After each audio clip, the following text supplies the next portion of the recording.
என் லைஃப்ல அவருடைய கரம் அனுகூலமா இருக்க இருக்க இருக்க எனக்கு என்னென்ன கொடுக்கணுமோ அதை கொடுத்துட்டே இருப்பான்.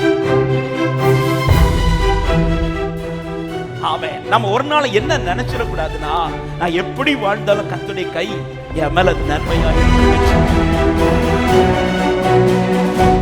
என்னைக்கு இந்த உறவு வேண்டான்னு சொல்லி நான் கட் பண்றேனோ அன்னைக்கு எல்லாமே லைஃப்ல போயிடும். என்னைக்கு இந்த ஐக்கியம் நஷ்டமாகும் தெரியுமா? இந்த அழைப்பை தாண்டி வேற காரியத்துக்கு பேசணும் பாருங்க. அவசரப்பட்டு எடுத்த தீர்மானம், அவன் எதை பார்க்க தொடங்கிட்டானா, அவன் அவரை பார்க்கறதுக்கு பதிலாய் அவனுக்கு எது பிரியமோ அதை பார்க்க தொடங்கிட்டான். இன்னைக்கு நிறைய விஷயங்கள், நிறைய குடும்பத்துல பிரச்சனை அதிகமான ரீசனே அவசரப்பட்டு எடுத்த முடிவுகள். உலகத்தின் பார்வைக்கு இந்த வயசுல செஞ்சாதான் உண்டு, ஆனா பரலோக பார்வைக்கு அவர் குறித்த நேரத்தில் நடந்தாதான் நல்லது. தேவ சித்தத்தை தாண்டி ஒரு இடத்துல நான் கால் வைக்கிறேன், நான் புரிந்து கொள்ளுங்கள், நாம என் வாழ்க்கை அல்ல அழிவை நான் தெரிந்தெடுக்கிறேன். மகிமை உண்டாக நான் கர்த்தருடைய வார்த்தை கேட்க போகிறோம். ஒரே ஒரு பாடலை சேர்ந்து பாடி ஆமென் நாம் கர்த்தரை மகிமைப்படுத்த இஸ்ரவேலின் ஜனமே என்றும் இடறிட வேண்டாம் சேர்ந்து பாடி ஆண்டவரை மகிமைப்படுத்துவோமா? ஹalleluya. கர்த்தர் நல்லவர். ஆமென். சேர்ந்து கரங்களை தட்டி பாடி இஸ்ரவேலின் இஸ்ரவேலின் ஜனமே என்றும் இடறிட வேண்டாம். யெகோவா தெய்வமானா ஏது பயம் வேண்டாம். யெகோவாவும் தெய்வமானா ஏது பயம். ஓங்கும் புயமும் ஓங்கும் புயமும் பலத்த கரமும் உன் பக்கமே உண்டு. ஓங்கும் புயமும் பலத்த கரமும் உன் பக்கமே உண்டு. தாங்கும் கிருபை தயவு இரக்கம் தாராளமாயுண்டு. தாங்கும் கிருபை தயவு இரக்கம் தாராளமாயுண்டு. இஸ்ரவேலின் ஜனம் இஸ்ரவேலின் ஜனமே என்றும் இடறிட வேண்டாம். யெகோவா ஆமென். சொல்லுங்க, பார்வன் கைக்கு விடுத்து, பார்வன் கைக்கு விடுத்து மீட்ட பஸ்காட்டு குட்டி. பார்வன் கைக்கு விடுத்து மீட்ட பஸ்கா. ஆமென். ஆரோன் மோசே என்னும் நல்ல ஆசாரியர் உண்டு. ஆரோன் மோசே ஹalleluya. சொல்ல இஸ்ரவேலின் ஜனமே இஸ்ரவேலின் ஜனமே என்றும் இடறிட வேண்டாம். யெகோவா உன் தெய்வமானா. சொல்லும், பயப்படாதே சிறுமந்தையே, பயப்படாதே சிறுமந்தையே, பானான் உன்னை பன். பயப்படாதே சிறுமந்தையே, பானான் உன்னை பன். திகையாதே மனம். ஹalleluya. ஆமென் ஆமென். திகையாதே மனம். ஆமென்.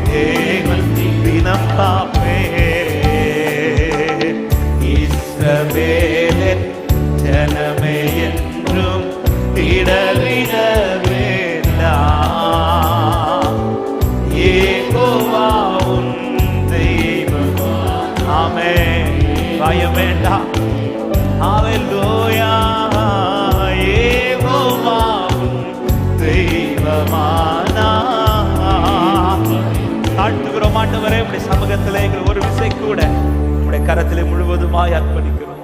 எங்களோடு கூட கர்த்தர் இந்த நேரத்தில் பேசுவீராக. அடியானை மறைத்து கர்த்தர் வெளிப்படும். சபைக்கு தேவையான வார்த்தை பரத்திலிருந்து கர்த்தர் பேசும். ஆவியானவர்கள் நடுவில் ஊழியம் செய்வீராக. நீர் மாத்திரம் பெருகவும் நாங்கள் சிறுக வேண்டும். இயேசுவின் நாமத்தில் பிதாவே, ஆமென். வாசிக்கலாம் 104வது சங்கீதம் 28வது வசனத்தை வாசிக்கலாம். நீர் கொடுக்க அவைகள் வாங்கிக் கொள்ளும். நீர் உம்முடைய கையை திறக்க அவைகள் நன்மையால் திருப்தியாகும். கர்த்தர் தந்த இந்த நல்ல வார்த்தைக்காக எல்லாரும் உங்க வலது கரத்தை உயர்த்தி சத்தமா ஒரு ஆமென் சொல்லுங்க பார்க்கலாம். அவன் நீர் கொடுக்க நாங்கள் வாங்கிக் கொள்ளுகிறோம். நீர் உமது கையை திறக்க நாங்கள் உமது நன்மையினால் திருப்தி ஆகிறோம். அவர் கரத்தில் தான் எனக்கான எல்லாமே இருக்கிறது. எனக்கானது மாத்திரமல்ல, என் குடும்பத்திற்கு, என் தலைமுறைக்கு எல்லாமே அவர் கரத்துல தான் இருக்குதுன்னு நம்புறவங்க மாத்திரம் ஒரு ஆமென் சொல்லுங்க பார்க்கலாம். அவர் கொடுத்தால் தான் உண்டு, அவர் திறந்தால் தான் திருப்தி. ஆமென். எனவே ஒரு தேவ பிள்ளையுடைய கண்கள் அவருடைய கரத்தை நோக்கி, ஆமென், அவர் கரத்தை நோக்கி இருக்க வேண்டும். அவருடைய கரத்தினால், ஆமென், இந்த வார்த்தை தந்த அந்த முதல் நாளிலிருந்து ஆவியானவர் சபைக்கு அநேக வார்த்தைகளை கர்த்தர் பேசிக் கொண்டிருக்கிறார். அவருடைய கரம் நமக்கு எப்படி இருக்கிறது, அவருடைய கரம் நமக்கு என்ன செய்யும், அவருடைய கரத்தினால் நமக்கு உண்டாகிற பலன் என்ன, ஒவ்வொன்றையும் ஒவ்வொரு வாரமும் கர்த்தர் தெளிவாய் நம்மோடு கூட பேசிக் கொண்டிருக்கிறார். நான் கடந்த வார செய்தி அண்ணன் பேசிக் கொண்டிருந்த போதே ஆண்டவர் இந்த வாரத்துக்கான இந்த செய்தியை இங்கே உட்கார்ந்து இருக்கும்போது ஆண்டவர் இருதயத்தில் எழும்ப பண்ணி கொண்டே இருந்தார். அந்த செய்தியோடு இணையாக தான் இன்றைக்கும் கர்த்தருடைய ஆவியானவர் பேசும்படி இந்த வார்த்தைகளை கர்த்தர் தியானிக்க வைத்தார். ஒரு காரியத்தை ஒரு தேவ பிள்ளை நல்லா புரிஞ்சுக்கணும். எவ்வளவு தூரம் என் வாழ்க்கையில கர்த்தருடைய கரம் உயர்ந்திருக்கிறதோ, ஆமென், அனுகூலமா இருக்கிறதோ, அதுதான் என் வாழ்க்கைக்கு ஆசீர்வாதமாய் மாறிக்கொண்டே இருக்கும். ஆமென். இஸ்ரவேல் ஜனங்களுக்கு யோசுவாவுக்கு ஒரு காரியம் தெளிவாய் தெரிகிறது. யோசுவா ஜெயிக்கணும்னா, இஸ்ரவேல் ஜெயிக்கணும்னா மோசையின் கரம் ஒரு நாளும் தாழ்ந்துடக்கூடாது. அந்த கரம் தாழுதுனாலே என் வாழ்க்கையில தோல்வி வந்துருங்கிறது அர்த்தம். ஆமென். அந்த கரம் எவ்வளவு தூரம் உயர்ந்திருக்கிறதோ, மோசையின் கரம் உயர்ந்திருக்கும் போது அமலேக்கோடு யுத்தம் பண்ணி கொண்டிருந்த இஸ்ரவேலரும் யோசுவாவும் ஜெயம் எடுத்துக் கொண்டிருந்தார்கள். அந்த கை தாழ துவங்கினதும் அவர்களும் தாழ்ந்து போகிறார்கள். எதை காட்டுகிறது? என் வாழ்க்கையில எவ்வளவு தூரம் கர்த்தருடைய கரம் உயர்ந்து அனுகூலமா இருக்குதோ, அதுதான் என் வாழ்க்கைக்கு ஆசீர்வாதமாய் மாறிக்கொண்டே இருக்கும். எனவேதான் இஸ்ரவேல் ஜனங்களை மீட்டு, ஆமென், அவர் ஆயத்தம் பண்ணின கானான் தேசத்தை சுதந்தரித்ததை குறித்து எழுதும் போது எரேமியா இப்படி எழுதுகிறார். எரேமியா 32வது அதிகாரம் 21, 22 வசனங்களை வாசியுங்கள்.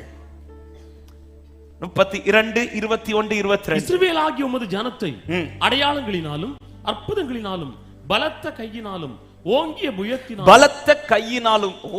புயத்தினாலும் மகா பயங்கரத்தினாலும் எகிப்து தேசத்திலிருந்து புறப்பட பண்ணி அவர்களுடைய பிதாக்களுக்கு நீர் கொடுப்பேன் என்று ஆணையிட்ட பாலும் தேனும் ஓடிய தேசமாயிருக்கிற இந்த தேசத்தை அவர்களுக்கு கொடுத்தீர்.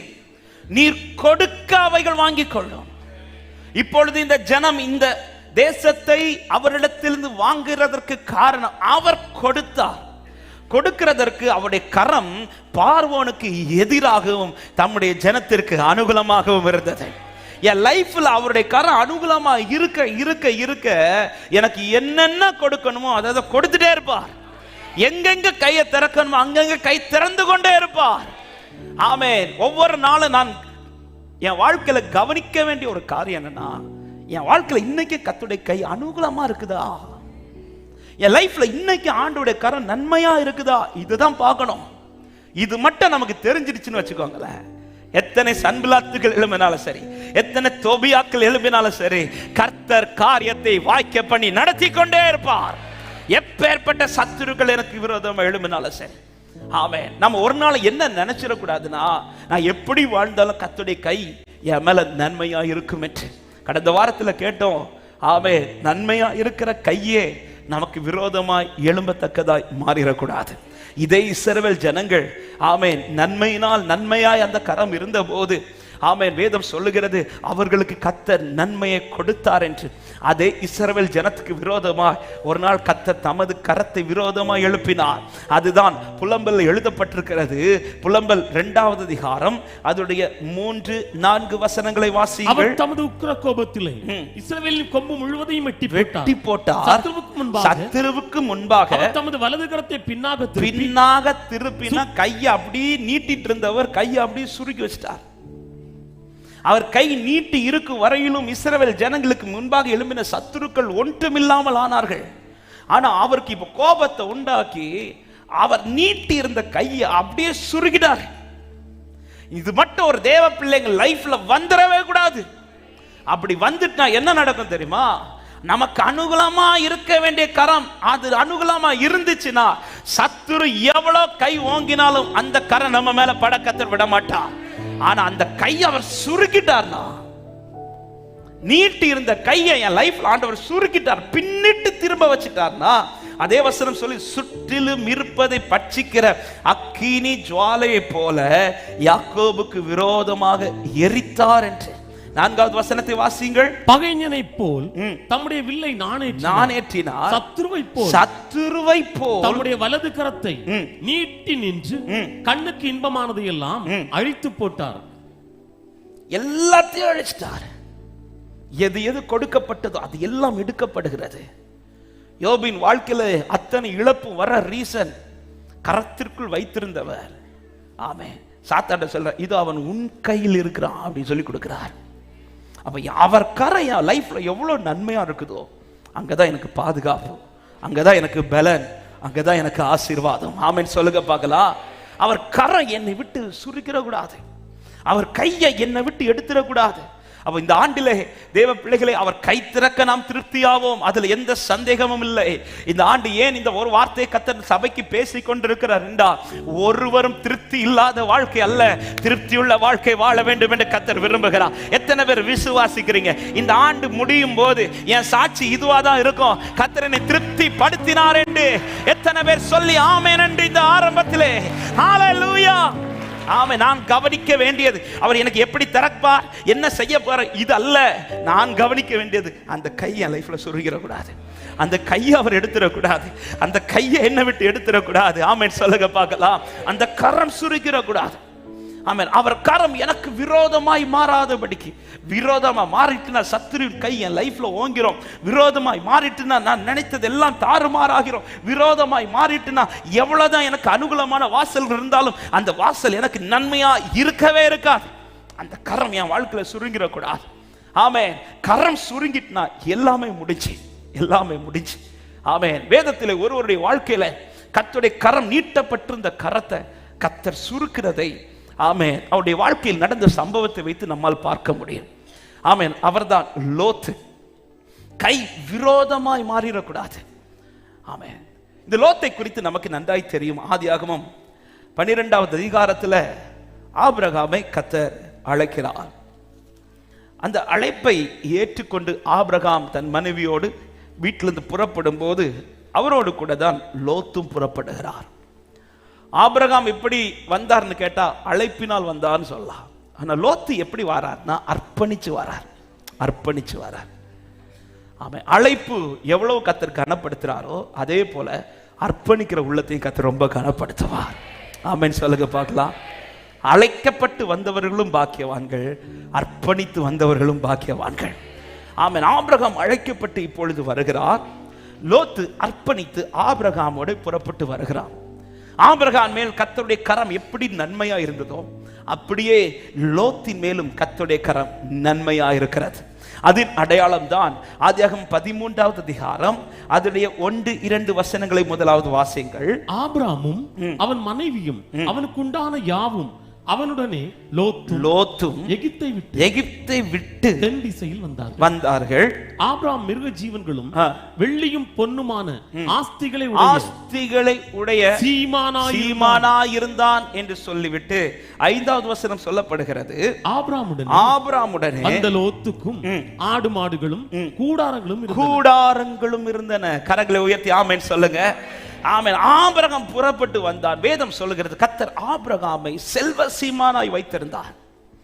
எல்லாத்தையும் விட்டு வந்தவர் இன்னைக்கு நன்மை அடைந்திருக்க ரீசன் என்னன்னா, ஆபிரகாம் வாழ்க்கையில கர்த்தருடைய கரம் நன்மையா இருக்குது. நன்மையான கரம் இருக்க இருக்க இருக்க நான் எந்த இடத்துல இருந்தாலும் கர்த்தர் என்னை ஆசீர்வாதமாய் நிறுத்தி கொண்டே இருப்பார். இப்பொழுது ஆபிரகாம் செல்வ சீமானா இருக்கிறது மாத்திரமல்ல, கூடவே ஒரு வார்த்தை அடுத்து 5வது வசனத்தில் நான் வாசித்தோம், ஆபிரகாமுடனே கூட வந்த லோத்துக்கும் அந்த நன்மைகள் இருந்தது. அப்போ இப்போ லோத்து இவ்வளவு பிளெஸிங் பெற காரணம், லோத்து இந்த ஆசீர்வாதத்தை பெற காரணம், ஆபிரகாமின் மேல் இருந்த அதே கரம் யார் மேல இருக்கு தெரியுமா? லோத்தின் மேல இருக்குது. இந்த லோத்தின் மேல கர்த்தருடைய கரம் இருக்கு வரையில எந்த பிரச்சனையும் இல்லை. ஆனா இதே லோத்து இப்பொழுது அவனுடைய வாழ்க்கையில இன்னொரு பக்கத்தை பார்க்கும்போது, ஆதியாகமம் 19வது அதிகாரம் அவருடைய 1வது வசனத்தை முதலாவது வாசியுங்கள். அந்த 2 தூதரும் சாயங்காலத்திலே சோதோமுக்கு வந்தார்கள். லோத்து சோதோமின் வாசலில் உட்கார்ந்திருந்தார். அவர்களை கண்டு லோத்து எழுந்து எதிர்கொண்டு தரை மட்டும் குனிந்து, தொடர்ந்து வாசிங்க. ஆண்டவன்மார்களே, அடியனுடைய வீட்டு முகமாய் நீங்கள் திரும்பி உங்கள் கால்களை கழுவி ராத்தங்கி காலையில் எழுந்து பிரயாணப்பட்டு போகலாம் என்றான். அதற்கு அவர்கள், அப்படியல்ல, வீதியிலே ராத்தங்குவோம் என்றார்கள். அவன் அவர்களை மிகவும் வருந்தி கேட்டுக்கொண்டான். ஆபிரகாமோடு கூட எந்த பிரச்சனை இல்லாம ஆசீர்வதிக்கப்பட்டவனாய் வாழ்ந்து வந்த லோத்து இப்பொழுது எதற்காய் வெயிட் பண்ணிட்டு இருக்கிறான்னா, ஆண்டவன்மார்களை பார்த்ததும் ஆமென் கர்த்தரை கண்டதும் என்ன விரும்புறார் தெரியுமா? திரும்ப என் வீட்டுக்கு வந்து உங்க கையை வைங்க, திரும்ப என் வீட்டுக்கு வந்து உங்க கையை வைங்க. கரம் இருக்கும்போது நன்மையா இருந்தவன் இப்பொழுது கரம் இல்லாத போது திக்கற்றவனாய், ஆமை திகைத்து கொண்டிருக்கிறவனாய், என்ன செய்ய வேண்டும் என்று அறியாதவனாய், சில இடத்திலிருந்து வெளியில வர முடியாதவனாய் இப்பொழுது வாசலில் அருகே இருந்து பார்த்து கொண்டிருக்கிறான். ஹல்லேலூயா. இப்படி ஒரு நிலை இந்த லோத்துக்கு வர ரீசன் என்ன? அர்ப்பணிப்புல மிஸ்டேக்கா அல்லது தெரியாம புறப்பட்டது? இல்லை இல்லை இல்லை, கர்த்தருடைய கை நன்மையாயிருந்த கரம் அவனுக்கு விரோதமாய் மாறிவிட்டது. ஒரு காரியத்தை நல்லா புரிஞ்சுக்கோங்க, கர்த்தர் கை குறுகிட்டுனா ஆமே என் நிலை என்பது ரொம்ப பரிதாபம் மாறிடும். ஆபிரகாமோ கூட வந்து எப்படி ஆபிரகாம் ஆசீர்வதிக்கப்பட்டாரோ அதே ஆசீர்வாதம் லோத்துக்கு இருக்குது. ஆனா இப்போடைய லோத்தினுடைய நிலை என்னன்னா, வாசல்ல இருந்து வெயிட் பண்றார். திரும்ப அந்த கை மேல வராதா? திரும்ப அந்த கை மேல வராதா? திரும்ப அந்த கரை என் கூடாரத்தின் மேல வராதா? அதனாலதான் கெஞ்சி கேட்கிறான், தயவாய் தயவாய், இல்ல இல்ல என்ன விடுன்னு சொல்லும் போது ஆமென் அவன் கெஞ்சி கேட்கிறான். இதனுடைய ரிசல்ட் என்ன தெரியுமா? ஆமென் 15வது வசனம் 16வது வசனத்தை வாசியுங்கள். கிழக்கு விழுக்கும் போது அந்த தூதன் லோத்தை நோக்கி, பட்டணத்திற்கு வரும் தண்டனையில் நீ அழியாதபடிக்கு எழுந்து உன் மனைவியையும் இங்கே இருக்கிற உன் 2 குமாரத்திகளையும் அழைத்துக் கொண்டு போ என்று சொல்லி அவனை துரிதப்படுத்தினார்கள். அவன் தாமதித்துக் கொண்டிருக்கும் போது கர்த்தர் அவன் மேல் வைத்த இரக்கத்தினாலே அந்த புருஷர் அவன் கையையும் அவன் மனைவியின் கையையும் அவன் 2 குமாரத்திகளின் கையையும் பிடித்து அவனை பட்டணத்திற்கு, அவர் கை பிடிச்சதும் எங்கிருந்து வெளியில வர முடியாது இருந்தானோ, எங்கிருந்து இது மாற்றம் உண்டாகுது இருந்தானோ அங்கிருந்து ஒரு மாற்றத்தை கர்த்தர் அவனுக்கு கொடுக்கிறார். கர்த்தருடைய கரம் இருக்கிற வாழ்க்கையில போராட்டத்திலிருந்து ஒரு விடுதலை உண்டு. ஆமென். நுகத்தடியிலிருந்து ஒரு விடுதலை உண்டு. எல்லா பிடிகளிலிருந்து ஒரு விடுதலை உண்டு. ஆமென். கர்த்தருடைய கை திரும்ப பிடிச்சதும் எந்த இடத்திலிருந்து வெளியில வர முடியாமல் தவித்தானோ அந்த கை அவனை பிடிச்சு வெளியில கொண்டு வருது. அப்ப லோத்தின் வாழ்க்கையில ஒண்ணு தெரியுது, கர்த்தருடைய கை நன்மையா இருக்க இருக்க லோத்து ஆசீர்வதிக்கப்பட்டா. எப்ப கை தன்னை விட்டு எடுபட்டதும் அன்றிலிருந்து லோத்தின் வாழ்க்கை சத்ருவின் பிடியில் மாறினது. ஹல்லேலூயா. இப்படி லோத்தின் வாழ்க்கையில நன்மையா இருந்த கரம் விரோதமாய் மாறுவதற்கான காரணம் என்ன? ஒரு காரியத்தை நல்லா புரிஞ்சுக்கோங்க. லோத்து இவ்வளவு ஆசீர்வதிக்கப்பட ரீசன் என்ன தெரியுமா? ஆபிரகாமோடு கூட இருந்த ஐக்கியம். ஹல்லேலூயா. ஆபிரகாமோடு கூட இருந்த ஐக்கியம். லோத்து ஆசீர்வதிக்கப்பட ரீசனே லோத்து தனியாய் புறப்பட்டதல்ல, ஆபிரகாமோடு கூட புறப்பட்டதுனால. ஒரு காரியத்தை நான் இப்படி சொல்ல விரும்புகிறேன். ஆபிரகாமே, நீ அழைப்புல சரியா இருப்பேனா உன் கூட யாரு டிராவல் பண்ணாலும் அவர்கள் ஆசீர்வாதமாய் தான் இருப்பார்கள். அவர்கள் ஆசீர்வாதமாய் தான் இருப்பார்கள். அன்பு சபையே, அன்பு சகோதர சகோதரியே, கர்த்தர் அழைத்த அழைப்புல நீங்க சரியா நிப்பீங்கன்னா உங்களை சார்ந்த குடும்பம் ஆசீர்வாதமாய் கர்த்தர் நிறுத்துவார். உன் தலைமுறைகளை கர்த்தர் ஆசீர்வாதமாய் நிறுத்துவார். உன்னோடு பிரயாணிக்கிறவர்களை கர்த்தர் ஆசீர்வாதமாய் நிறுத்துவார். ஹல்லேலூயா. ஆமென். ஆபிரகாமின் நிமித்தம் ஆபிரகாம் கூட வந்து லோத்தும் பிளஸ் ஆகிறான், ஆசீர்வதிக்கப்படுகிறார். ஹalleluya. அப்ப என் நிமித்தம் என் கூட இருக்கிறவங்க ஆசீர்வதிக்கப்படணுமே தவிர என் நிமித்தம் என் கூட இருக்கிறவங்க ஆசீர்வாதம் இல்லாமல் இருந்துடக்கூடாது. அழைப்புல சரியா ஒருத்தர் இருக்கிறான், அவன் கூட டிராவல் பண்ற அத்தனை பேர் ஆசீர்வதிக்கப்படுறாங்க. நோவா தன்னை கட்டளையிட்டபடி எல்லாம் செய்து முடிச்சான் பாருங்க. அவன் பேழைக்குள்ள போகும்போது நோவா மட்டுமல்ல, நோவாவின் மொத்த குடும்பம் அந்த பேழைக்குள்ள இருக்கிறது. ஹalleluya. நான் அழைப்புல சரியா இருப்பேன். நான் பக்கத்துல பார்த்து சொல்ல, நீங்க அழைப்புல சரியா இருந்தா உங்க கூட இருக்கிற எல்லாரும் ஆசீர்வதிக்கப்படுவாங்க. கூடவே சொல்லுங்க, அதுல நானும் ஒருத்தேன்னு சொல்லுங்க. ஏன்னா இப்ப நீங்க அவங்க பக்கத்துல இருக்கிறீங்க. நம்முடைய அழைப்புல சரியா இருந்தா நம்ம குடும்பம் ஆசீர்வதிக்கப்படும். என் குடும்பத்தில் ஏதோ ஒரு குறை வருதுன்னா குடும்பத்தில் இருக்கிற மற்றவங்களை பிளேம் பண்றதை ஸ்டாப் பண்ணிட்டு நான் என்ன பார்க்கணும். ஆமென். இன்னைக்கு வந்து ஒரு பிரச்சனை வந்ததுன்னு நம்ம அடுத்தவங்களை பிளேம் பண்றோம். என் மனைவி தான் பிரச்சனை, என் புருஷன் தான் பிரச்சனை, என் பிள்ளைங்க தான் பிரச்சனை. இல்லை இல்லை இல்லை, கடந்த வாரத்தில் ஆவியானவர் அதை பேசினார். அவன் என் நிமித்தம் என் கூட இருக்கிறவங்க இடறாங்கன்னா, என் பிள்ளைங்க இன்னைக்கு திசை திரும்புறாங்கன்னா, வழி மாறுறாங்கன்னா, பிரச்சனை அவன் பக்கத்தில் இருக்குதான் பார்க்கிறதை மாற்றி வைத்து விட்டு என் பக்கத்துல பிரச்சனை இருக்குதான் பாருங்க. அழைப்புல நீங்க சரியா நிப்பீங்கன்னா உங்க கூட இருக்கிறவங்க திசை திரும்ப கர்த்தர் விட மாட்டார்.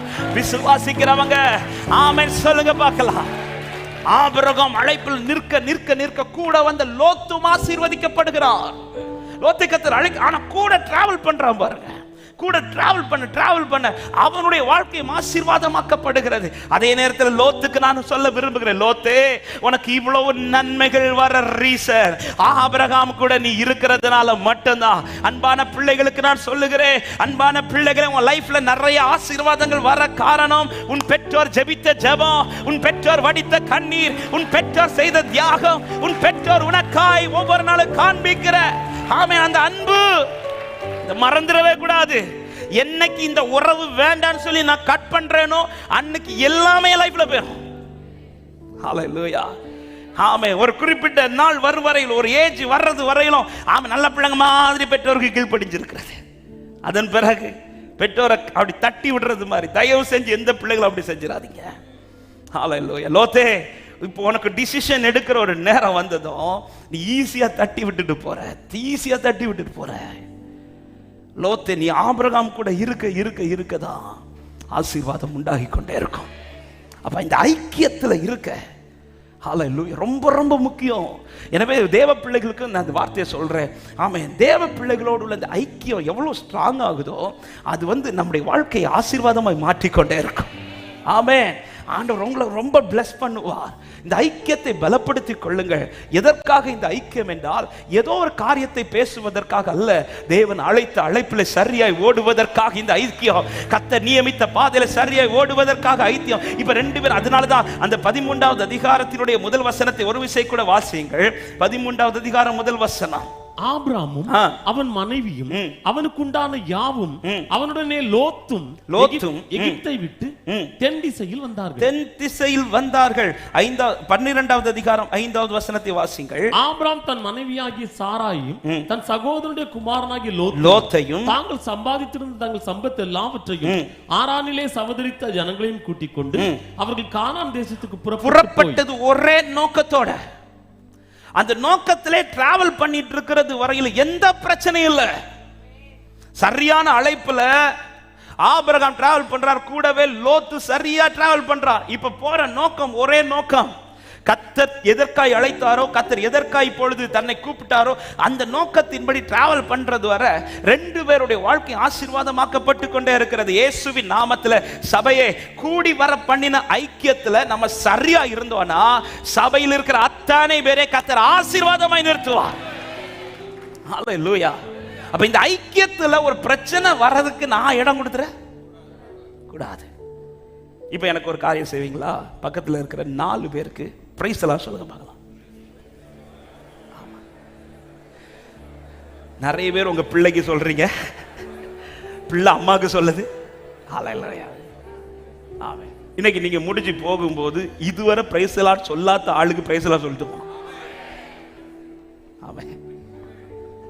ஹalleluya. யாருக்கெல்லாம் கை கொடுக்க உங்களுக்கு இதுவரை அப்படி வரலையோ, இன்னைக்கு முடிஞ்சு போகும்போது கை கொடுத்து பிரைஸ் எல்லாம் பிரதர் நீ சொல்லிட்டு போங்க, இந்த வாரத்தில் ஏதோ ஒரு நன்மை உங்களுக்கு கர்த்தர் செய்யறாரா இல்லையா. ஹல்லேலூயா. ஐக்கியத்துல இருக்க இருக்க இருக்க ஆமா, 2 பேர் ஒருமனப்பட்டு எதை கேட்டாலும் நான் அதை செய்வேன் என்று சொன்னவர். ஒரு மனம் உண்டாகிற இடத்துல தேவனுடைய மகத்துவம் வெளிப்படும். ஒரு மனம் உண்டாகிற இடத்துல தேவனுடைய கரம் நன்மையா இருக்கும். ஒரு மனம் உண்டாகிற இடத்துல சத்துருவின் நிற்க முடியாது. ஹல்லேலூயா. சபையை நம்ம ஒன்னா நின்னுட்டோம்னு வச்சுக்கோங்களேன், இந்த பட்டனை நம்ம கைக்கு கர்த்தர் தந்துருவார். ஆமென் சொல்லுங்க பார்க்கலாம். இந்த பட்டனை நம்ம கைக்கு தருவார், ஜனத்தை நமக்கு தருவார். ஆமென். தேசத்தை நமக்கு தருவார். தேசம் நம் வசமாய் கர்த்தர் மாற்றுவார். விசுவாசிக்கிறவங்க நல்ல கைகளை தட்டி ஏற்ற தாழ்வுகள் இல்லாம ஒரே சகோதர சிநேகத்தோட தேவனுக்கு பயப்படுகிற பயத்தோட இந்த ஒரு மனதை சபைக்கு கட்டளையிடுவீராக. சபைக்கு கட்டளையிடுவீராக. இயேசுவின் நாமத்திலே, இயேசுவின் நாமத்திலே பிரிவினை உண்டாக்க விரும்புகிற எல்லா அந்தகார வல்லமைகள் விலகி ஓடுவதாக இயேசுவின் நாமத்திலே. ரபாலா கதா ரிமா ஷாந்தல ரபா ரிகபா கதரா. ஆமென். சபைக்குள்ள வந்துட்டோம், இந்த ஐக்கியத்துல உறுதியா இருக்கும். இந்த குரூப்பிசம் இருக்கக்கூடாது. ஹல்லேலூயா. ஹல்லேலூயா. சபைக்குள்ள இந்த ஜாதி குரூப்பிசம், ஆமென், படிப்பு குரூப்பிசம், அழகு குரூப்பிசம், ஆமென், இந்த பணத்தை வச்சு குரூப்பிசம், அந்தஸ்து குரூப்பிசம், இதெல்லாம் இருக்கக்கூடாது. இங்க கிரேக்கன் என்றும் இல்லை, யூதன் என்றும் இல்லை. ஹல்லேலூயா. அடிமை என்றும் இல்லை, சுவாதீனன் என்றும் இல்லை, ஆண் என்றும் இல்லை, பெண் என்றும் இல்லை. நாம் ஒவ்வொருவரும் அவருக்குள் ஒரே இரத்தத்தால் மீட்கப்பட்ட அவருடைய பிள்ளைகள். சத்தமாய் ஆமென் சொல்லுங்க பார்க்கலாம். இந்த உறவுல சரியா இருப்பான சபையே அத்தனை பேர் வாழ்க்கை கர்த்தர் திருப்தியாய் நடத்த அவர் உண்மை உள்ளவராக இருக்கிறார். அப்ப ஒரு காரியத்துல நான் உறுதியா இருக்கணும். என் கூட டிராவல் பண்ற லோத்து என் நிமித்தம் ஆசீர்வதிக்கப்படணுமே தவிர, அப்ப இந்த ஐக்கியத்துல நான் சரியா டிராவல் பண்ணணும். லோத்து இதுவரை சரியா தான் போயிட்டு இருக்கிறார், சரியா தான் போயிட்டு இருக்கிறார். கூட டிராவல் பண்ணும்போது சரியா ஒரே அழைப்புல ஒரே நோக்கத்தோட வேற எந்த காரியத்தையும் பேசாம வேற எந்த காரியத்தையும் நோக்காம திசை திரும்பாம, ஆமென் ஆமென், பிரிவினை உண்டாக்குற எந்த காரியத்துக்கு இடம் கொடுக்காம சரியான ட்ராக்ல ஓட ஓட ஓட ஓட ஓட ஆபிரகாம் ஆசீர்வதிக்கிறார், லோத்தும் ஆசீர்வதிக்கப்படுகிறார். ஆபிரகாமை கர்த்தர் உயர்த்துகிறார், லோத்தை கர்த்தர் உயர்த்துகிறார். இயேசுவினா இந்த ஒரு உணர்வோட இந்த ஒரு மனதோட சபை ஆராதிக்குமானால் சபையில் உள்ள ஒவ்வொருவருக்கு நான் மனதார ஆசீர்வாதத்தை கட்டளையிடுகிறேன். உங்களுக்காய் கர்த்தர் கையை திறப்பார். ஹல்லேலூயா. ஹல்லேலூயா. சபைக்குள்ள மட்டும் எந்த ஒரு குரூப்பிசம் தயவாய் கர்த்தர் கிருபையாய் நம்மை ரட்சித்திருக்கிறார். ஆண்டவர் மத்த கேட்டகரி பார்த்து ரட்சித்து இவனுக்கு இந்த சீட்டு இவனுக்கு இந்த சீட் இப்படி எல்லாம் வச்சிருந்தார்னா நமக்கு ஒரு சீட்டும் கிடையாதுங்க. தகுதி பார்த்து வந்த கூட்டம் அல்ல, நான் தயவினால் வந்த கூட்டம் சொல்றவங்க, தயவினால் வந்த கூட்டம் சொல்றவங்க, தகுதி பார்த்து வந்த கூட்டம் அல்ல. அதனாலதான் மேவி போசைத்து உள்ளே கொண்டு வந்து எங்க உட்கார வைக்கிறார் தெரியுமா? டேபிள்ல உட்கார வைக்கிறார். டேபிள்ல உட்கார வைக்கிறார். ஒரு ஊழியர் அழகாய் சொன்னார், டேபிள்ல உட்காரும் போது ஆமென், மேவி போசைத்துக்கு எது மட்டும் தான் தெரியும் தெரியுமா? இவ்வளவுதான் தெரியும். கால்ல அடியில போயிரும். இப்ப கால் இருக்கிறவனும் கால் இல்லாதவனும் எல்லாம் ஒரே போலதான் இருப்பான். அவர் டேபிளுக்கு வந்துட்டீங்கன்னா நீங்க அத்தனை பேரும் ராஜகுமாரர்கள், நீங்க அத்தனை பேரும் அவருக்கு ஒரே போலதான். குறையை இன்னும் நான் பேசிட்டு இருக்கிறேன்னா நான் இந்த ஐக்கியத்துல சரியா இல்லைன்னு அர்த்தம். ஒருத்தங்க என் கூட ஆராதிக்கும் போது அவர்களை குறித்து இன்னும் குறை பேசிட்டு இருக்கிறேன்னா நான் இந்த ஐக்கியத்துல இல்லைன்னு அர்த்தம். ஆமா, இன்னைக்கு நான் கூட ஆராதிக்கிறவர்களை குறித்து இன்னும் அற்பமாய் பார்த்து கொண்டிருக்கிறேன் என்றா நான் ஐக்கியத்துல இல்லை என்று அர்த்தம். ஹல்லேலூயா. இந்த வார்த்தை கொஞ்சம் கடினமா இருந்தாலும் ஆவியானவர் சபைகளுக்கு சொல்லுகிறதை காதுள்ளவர்கள் கேட்க கடவர்கள். அப்படிப்பட்ட ஐக்கியத்தில் இருக்கிறவர்கள் பாக்கியவான்கள், அவர்கள் கர்த்தரால் ஆசீர்வதிக்கப்படுவார்கள். நாம் தகுதியில் வந்த கூட்டம் அல்ல, தயவில் வந்த கூட்டம். எத்தனை பேர் சொல்ல, என் மேல் நீர் வைத்த உம் கரமே இம்மட்டும் என்னை நடத்தியதே. ஒன்றுமில்லா ஒன்றுமில்லா ஓ ரபா சந்தல ரகரபலகதரியா லேகரபா சந்தலரா. ஆமென். அசட்டை பண்ணாதவரே, அன்பால் எல்லாம் தந்தீரே. தயவால் பெற்றே, தயவால் பெற்றே, தகப்பனே நன்றி தயவா. இந்த ஃபெலோஷிப் நான் யாரோட ரொம்ப வைக்கிறேன் என்பதை கர்த்தர் ரொம்ப கவனிப்பார். அழைக்கப்பட்டவர்களோடு உள்ள ஐக்கியத்தில் உறுதியா இருக்கணும். எனவேதான் நான் கர்த்தர் நம்ம எப்படி சொல்றேன், நான் உங்களை பிரித்தெடுத்தேன் அப்படின்றார். பிரித்தெடுத்த கூட்டம், பிரித்தெடுத்த கூட்டத்தை பார்த்தா தெரியணும், அந்த கூட்டம் ஜாதிகளோடு கலவாத கூட்டம். ஹல்லேலூயா, ஹல்லேலூயா. உலகத்தில் எல்லாரோடு அன்பு காட்டணும், பழகணும். ஆனா இந்த ஐக்கியம் என்பது, அழைக்கப்பட்டவர்களோடு கூட ஐக்கியத்தில் நான் டிராவல் பண்ண மட்டும்தான் என் அழைப்பில் நான் என்னால் உறுதியாக நிற்க முடியும். எல்லா இடத்துலையும் போய் என் கால் வைத்து நோ. பாபிலோனுக்குள்ள தானியேல் இருந்தாலும் அவனை சுற்றி அநேகர் உண்டு அவன் இருந்த பொசிஷன்ல. ஆனா அவனுடைய ஃபெலோஷிப்பை வந்து யார்கிட்ட தான் வச்சிருப்பானா, ஜெபிக்கிற நண்பர்களோட. அதனுடைய ரிசல்ட் என்ன தெரியுமா? மற்றவர்களுக்கு வெளிப்படாத மறைபொருள் தானியேலுக்கு வெளிப்படுது. ஹல்லேலூயா. இந்த ஃபெலோஷிப் ரொம்ப முக்கியம். எனவே தான் சபையில நல்ல ஐக்கியமா இருங்க. முன்னாடி எல்லாம் ஆட்கள் கம்மியா இருக்கும்போது சர்ச்சை முடிஞ்சு அப்படி நின்று பேசி போறது அது ஒரு அழகா இருந்துச்சு. இன்னைக்கு சபை பெரிதாக ஆட்கள் கூட கூட கூட இந்த ஐக்கியம் வந்து நஷ்டமாயிட்டு. சிலர்லாம் வரணும் போயிடணும், யார் வரான்னு தெரியாது, யார் போறான்னு தெரியாது. தயவாய் அப்படி மட்டும் இருக்காது. நல்ல ஐக்கியம், இந்த அழைக்கப்பட்டவர்களோட ஐக்கியம். இந்த ஐக்கியம் எதற்காக மட்டும் தானே? ஒருமித்து அழைப்பில் ஓடுவதற்காக. சம்பந்தம் பார்க்க இல்லை. ஆமே இல்ல, எல்லாத்தையும் சொல்லிடுறோம்ல. சிலர் ஐக்கியம் வைக்கிறது சம்பந்தம் இல்லைன்னா வேலை தேடுறதுக்கு. இது அல்ல, அது அவர் கை திறப்பார், அதில் அவர் திருப்தி ஆக்குவார்.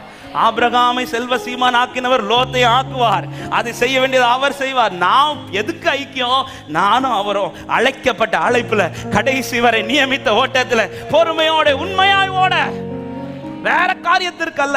என்னைக்கு இந்த ஐக்கியம் நஷ்டமாகும் தெரியுமா? இந்த அழைப்பை தாண்டி வேற காரியத்துக்கு பேசுறோம் பாருங்க. சர்ச்சுக்குள்ள இந்த காம்பவுண்டுக்குள்ள வர்றீங்களா?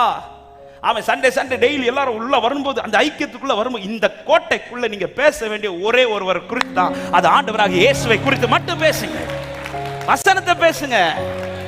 ஆமே, பக்தி விருத்திக்கு உண்டாகிற காரியத்தை பேசுங்கள். இப்படி பேசி பழகி பாரு சபையே, உன்னை போல ஆசீர்வதிக்கப்பட்ட கூட்டம் இந்த பூமியிலே கிடையாது. ஹல்லேலூயா.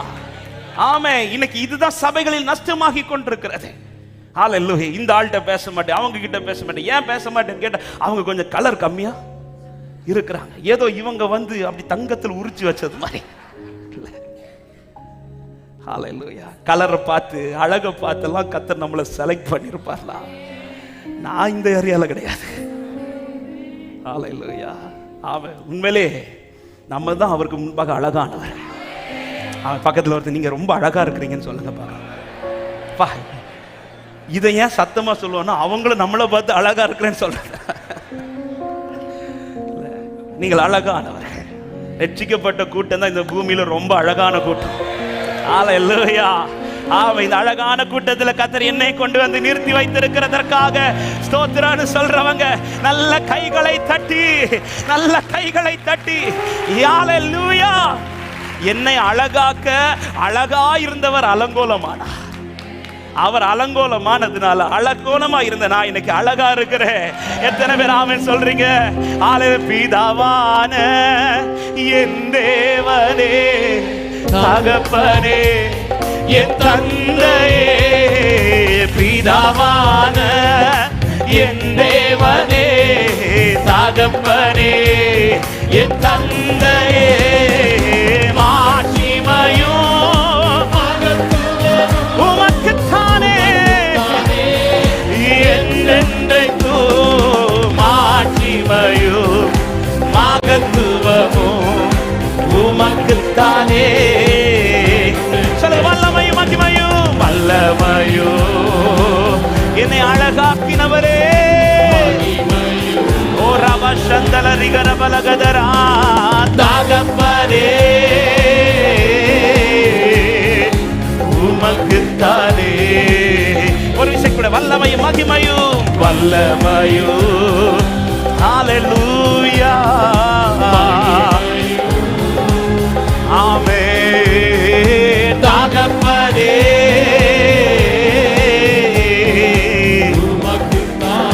எனவே இந்த ஐக்கியம் ரொம்ப ரொம்ப ரொம்ப முக்கியம். தேவ பிள்ளைகளோட ஐக்கியம். அப்படி நடக்க கர்த்தருடைய கரம் அவர்கள் 2 பேர் வாழ்க்கையிலும் நன்மையா இருந்து கொண்டே இருக்கிறது. அப்ப எங்கிருந்து கர்த்தருடைய கை இவன் வாழ்க்கையில குறுக்கப்பட்டது என்றால், அல்லது நீட்டப்பட்ட கை எப்பொழுது அவர் பின்னிட்டு திரும்பினார் என்றால், இப்பொழுதுதான் ஒரு சம்பவம் நடக்க போகிறது. கர்த்தர் 2 பேரையும் ஆசீர்வதித்து நிறுத்தும் போது 2 மெய்ப்பர்களுக்கும் இப்பொழுது ஒரு வாக்குவாதம் வருகிறது. இந்த வாக்குவாதத்தின் முடிவில் இப்பொழுது ஒரு டிசிஷன் எடுக்க வேண்டிய ஒரு தருணம். இந்த நேரத்தில் ஆபிரகாம் வந்து சொல்லுகிற வார்த்தை 8வது வசனத்தை 9வது வசனத்தை வாசியுங்கள். ஆதியாகமம் 13:8-9. ஆபிரகாம் லோத்தை நோக்கி, எனக்கும் உனக்கும் என் மெய்ப்பருக்கும் உன் மெய்ப்பருக்கும் வாக்குவாதம் வேண்டாம், நாம் சகோதரர். ஆமென் சொல்லுங்க பார்க்கலாம். லோத்தே, நீ சின்ன பையன், நான் இவ்வளவு வயசு பெரியவன், இதெல்லாம் இல்ல. அழைக்கப்பட்ட அத்தனை பேர் நாம் சகோதரர்கள். ஹல்லேலூயா. நாம் சகோதர சகோதரிகள். ஹல்லேலூயா. இதை சொல்லி இப்பொழுது அடுத்து ஒரு வார்த்தை சொல்றார் பாருங்க. இந்த தேசம் எல்லாம் உனக்கு முன் இருக்கிறது அல்லவா, நீ என்னை விட்டு பிரிந்து போகலாம். நீ இடதுபுறம் போனால் நான் வலதுபுறம் போகிறேன், நீ வலதுபுறம் போனால் நான் இடதுபுறம் போகிறேன். இப்படி ஒரு ஆப்ஷன் வந்ததும் லோத்து செய்கிற காரியத்தை பாருங்கள். அதனுடைய 10-11 வசனங்களை வாசிக்கலாம். அப்பொழுது லோத்து தன் கண்களை ஏறெடுத்து பார்த்து யோர்தான் நதிக்கு அருகான சமபூமி முழுவதும் நீர்வளம் பொருந்ததா இருக்க கண்டான். கர்த்தர் சோதோமையும் கொமோராவையும் அழிக்கும் முன்னே சோவாருக்கு போம் வழி மட்டும் அது கர்த்தருடைய தோட்டத்தை போலவும் எகிப்து தேசத்தை போலவும் இருந்தது. அப்பொழுது லோத்து யோர்தானுக்கு அருகான சமபூமி முழுவதும் தெரிந்து கொண்டு கிழக்கே பிரயாணப்பட்டு போனான். இப்படி அவர்கள் ஒருவரை ஒருவர் விட்டு பிரிந்தார்கள். கர்த்தருடைய கை லோத்தின் வாழ்க்கையில விரோதமாய் மாற காரணம் 3 காரணங்கள். முதல் காரணம் தவறான தெரிந்தெடுப்பு. 2, அவன் மூட்டை சொல்லி விடுகிறேன், திரும்பும் மனம் இல்லை. 3, தேவ சித்தத்தை புறக்கணித்தல். இந்த 3 காரணத்தின் நிமித்தமாய் நீட்டப்பட்டிருந்த கரம் அவனுக்கு முன்பாய் குறுக்கப்படுகிறது.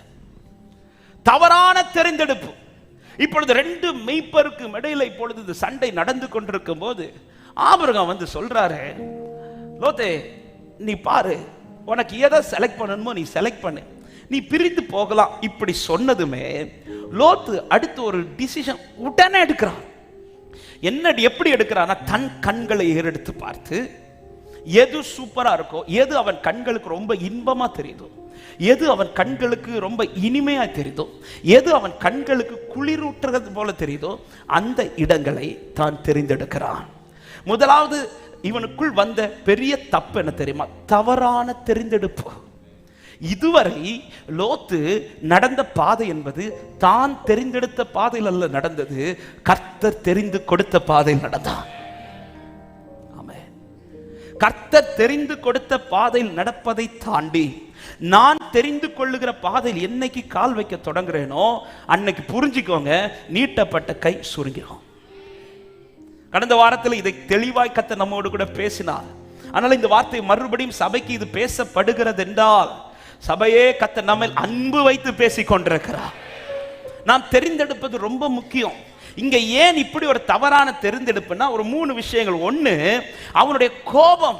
அவனுக்கு இப்போ இருக்கிற அந்த டைம் இருக்குல்ல, அவன் எந்த சிச்சுவேஷன்ல இந்த டிசிஷன் எடுக்கிறான் தெரியுமா? இன்னும் அந்த சண்டை தீரல, வாக்குவாதம் இன்னும் தீரல. ஒரு காரியத்தை நல்லா புரிஞ்சுக்கோங்க, எந்த ஒரு டிசிஷனுமே சண்டையில எடுத்துறாதீங்க.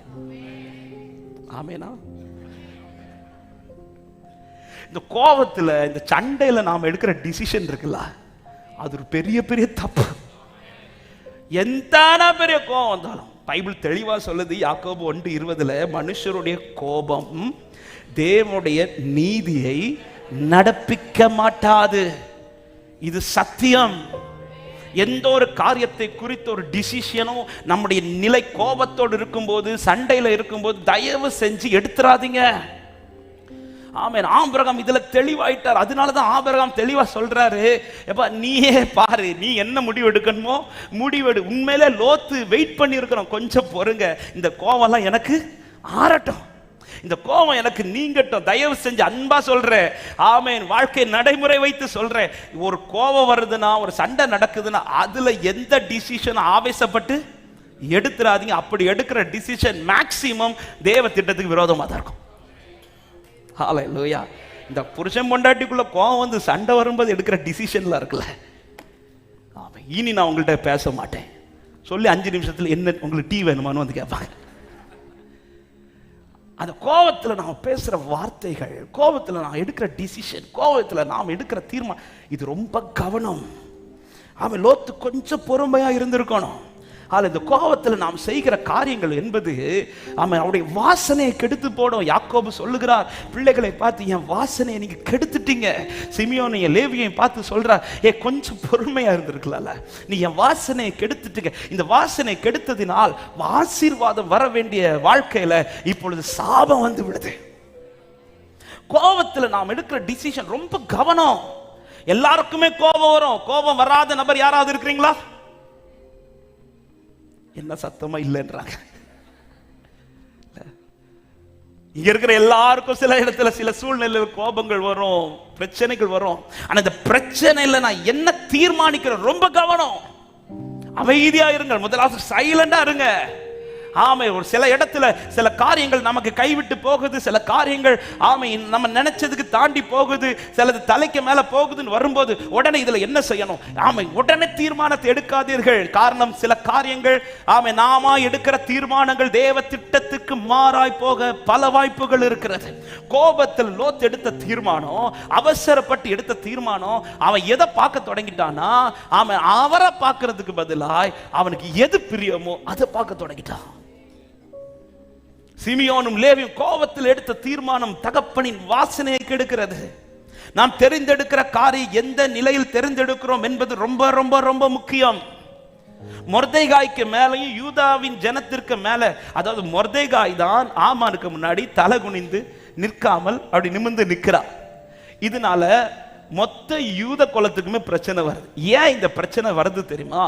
ஆமானை குறித்து சொல்லப்படுகிற வார்த்தை எஸ்தர் 3வது அதிகாரம் அதனுடைய 5-6 வசனங்களை வாசியுங்கள். ஆமான் மொர்தெகாய் தன்னை வணங்கி நமஸ்கரியாததை கண்டபோது மூர்க்கம் நிறைந்தவனானான். ஆனாலும் மொர்தெகாயின் மேல் மாத்திரம் கை போடுவது அவனுக்கு அற்ப காரியமாக கண்டது. மொர்தெகாயின் ஜனங்கள் இன்னார் என்று ஆமானுக்கு அறிவிக்கப்பட்டிருந்தபடியால் அகாஸ்வேருவின் ராஜ்யம் எங்கும் மொர்தெகாயின் ஜனமாகிய யூதரையெல்லாம் இப்படி ஒரு டிசிஷன் இந்த ஆமான் எடுக்கிறதுக்கு ரீசன் என்னன்னா, அவனுக்கு மூர்க்கம் கொண்டாயிடுச்சு.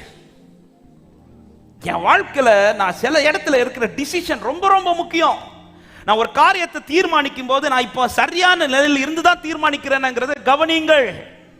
என் மனசு அமைதியா இருந்துதான் நான் இந்த காரியத்தை தீர்மானிக்கிறேனா, எந்த ஒரு காரியத்தையும் அவசரப்பட்டு எடுத்துறாதீங்க. இன்னைக்கு நிறைய விஷயங்கள், நிறைய குடும்பத்துல பிரச்சனை அதிகமான ரீசனே அவசரப்பட்டு எடுத்த முடிவுகள், அவசரப்பட்டு எடுத்த தீர்மானங்கள்.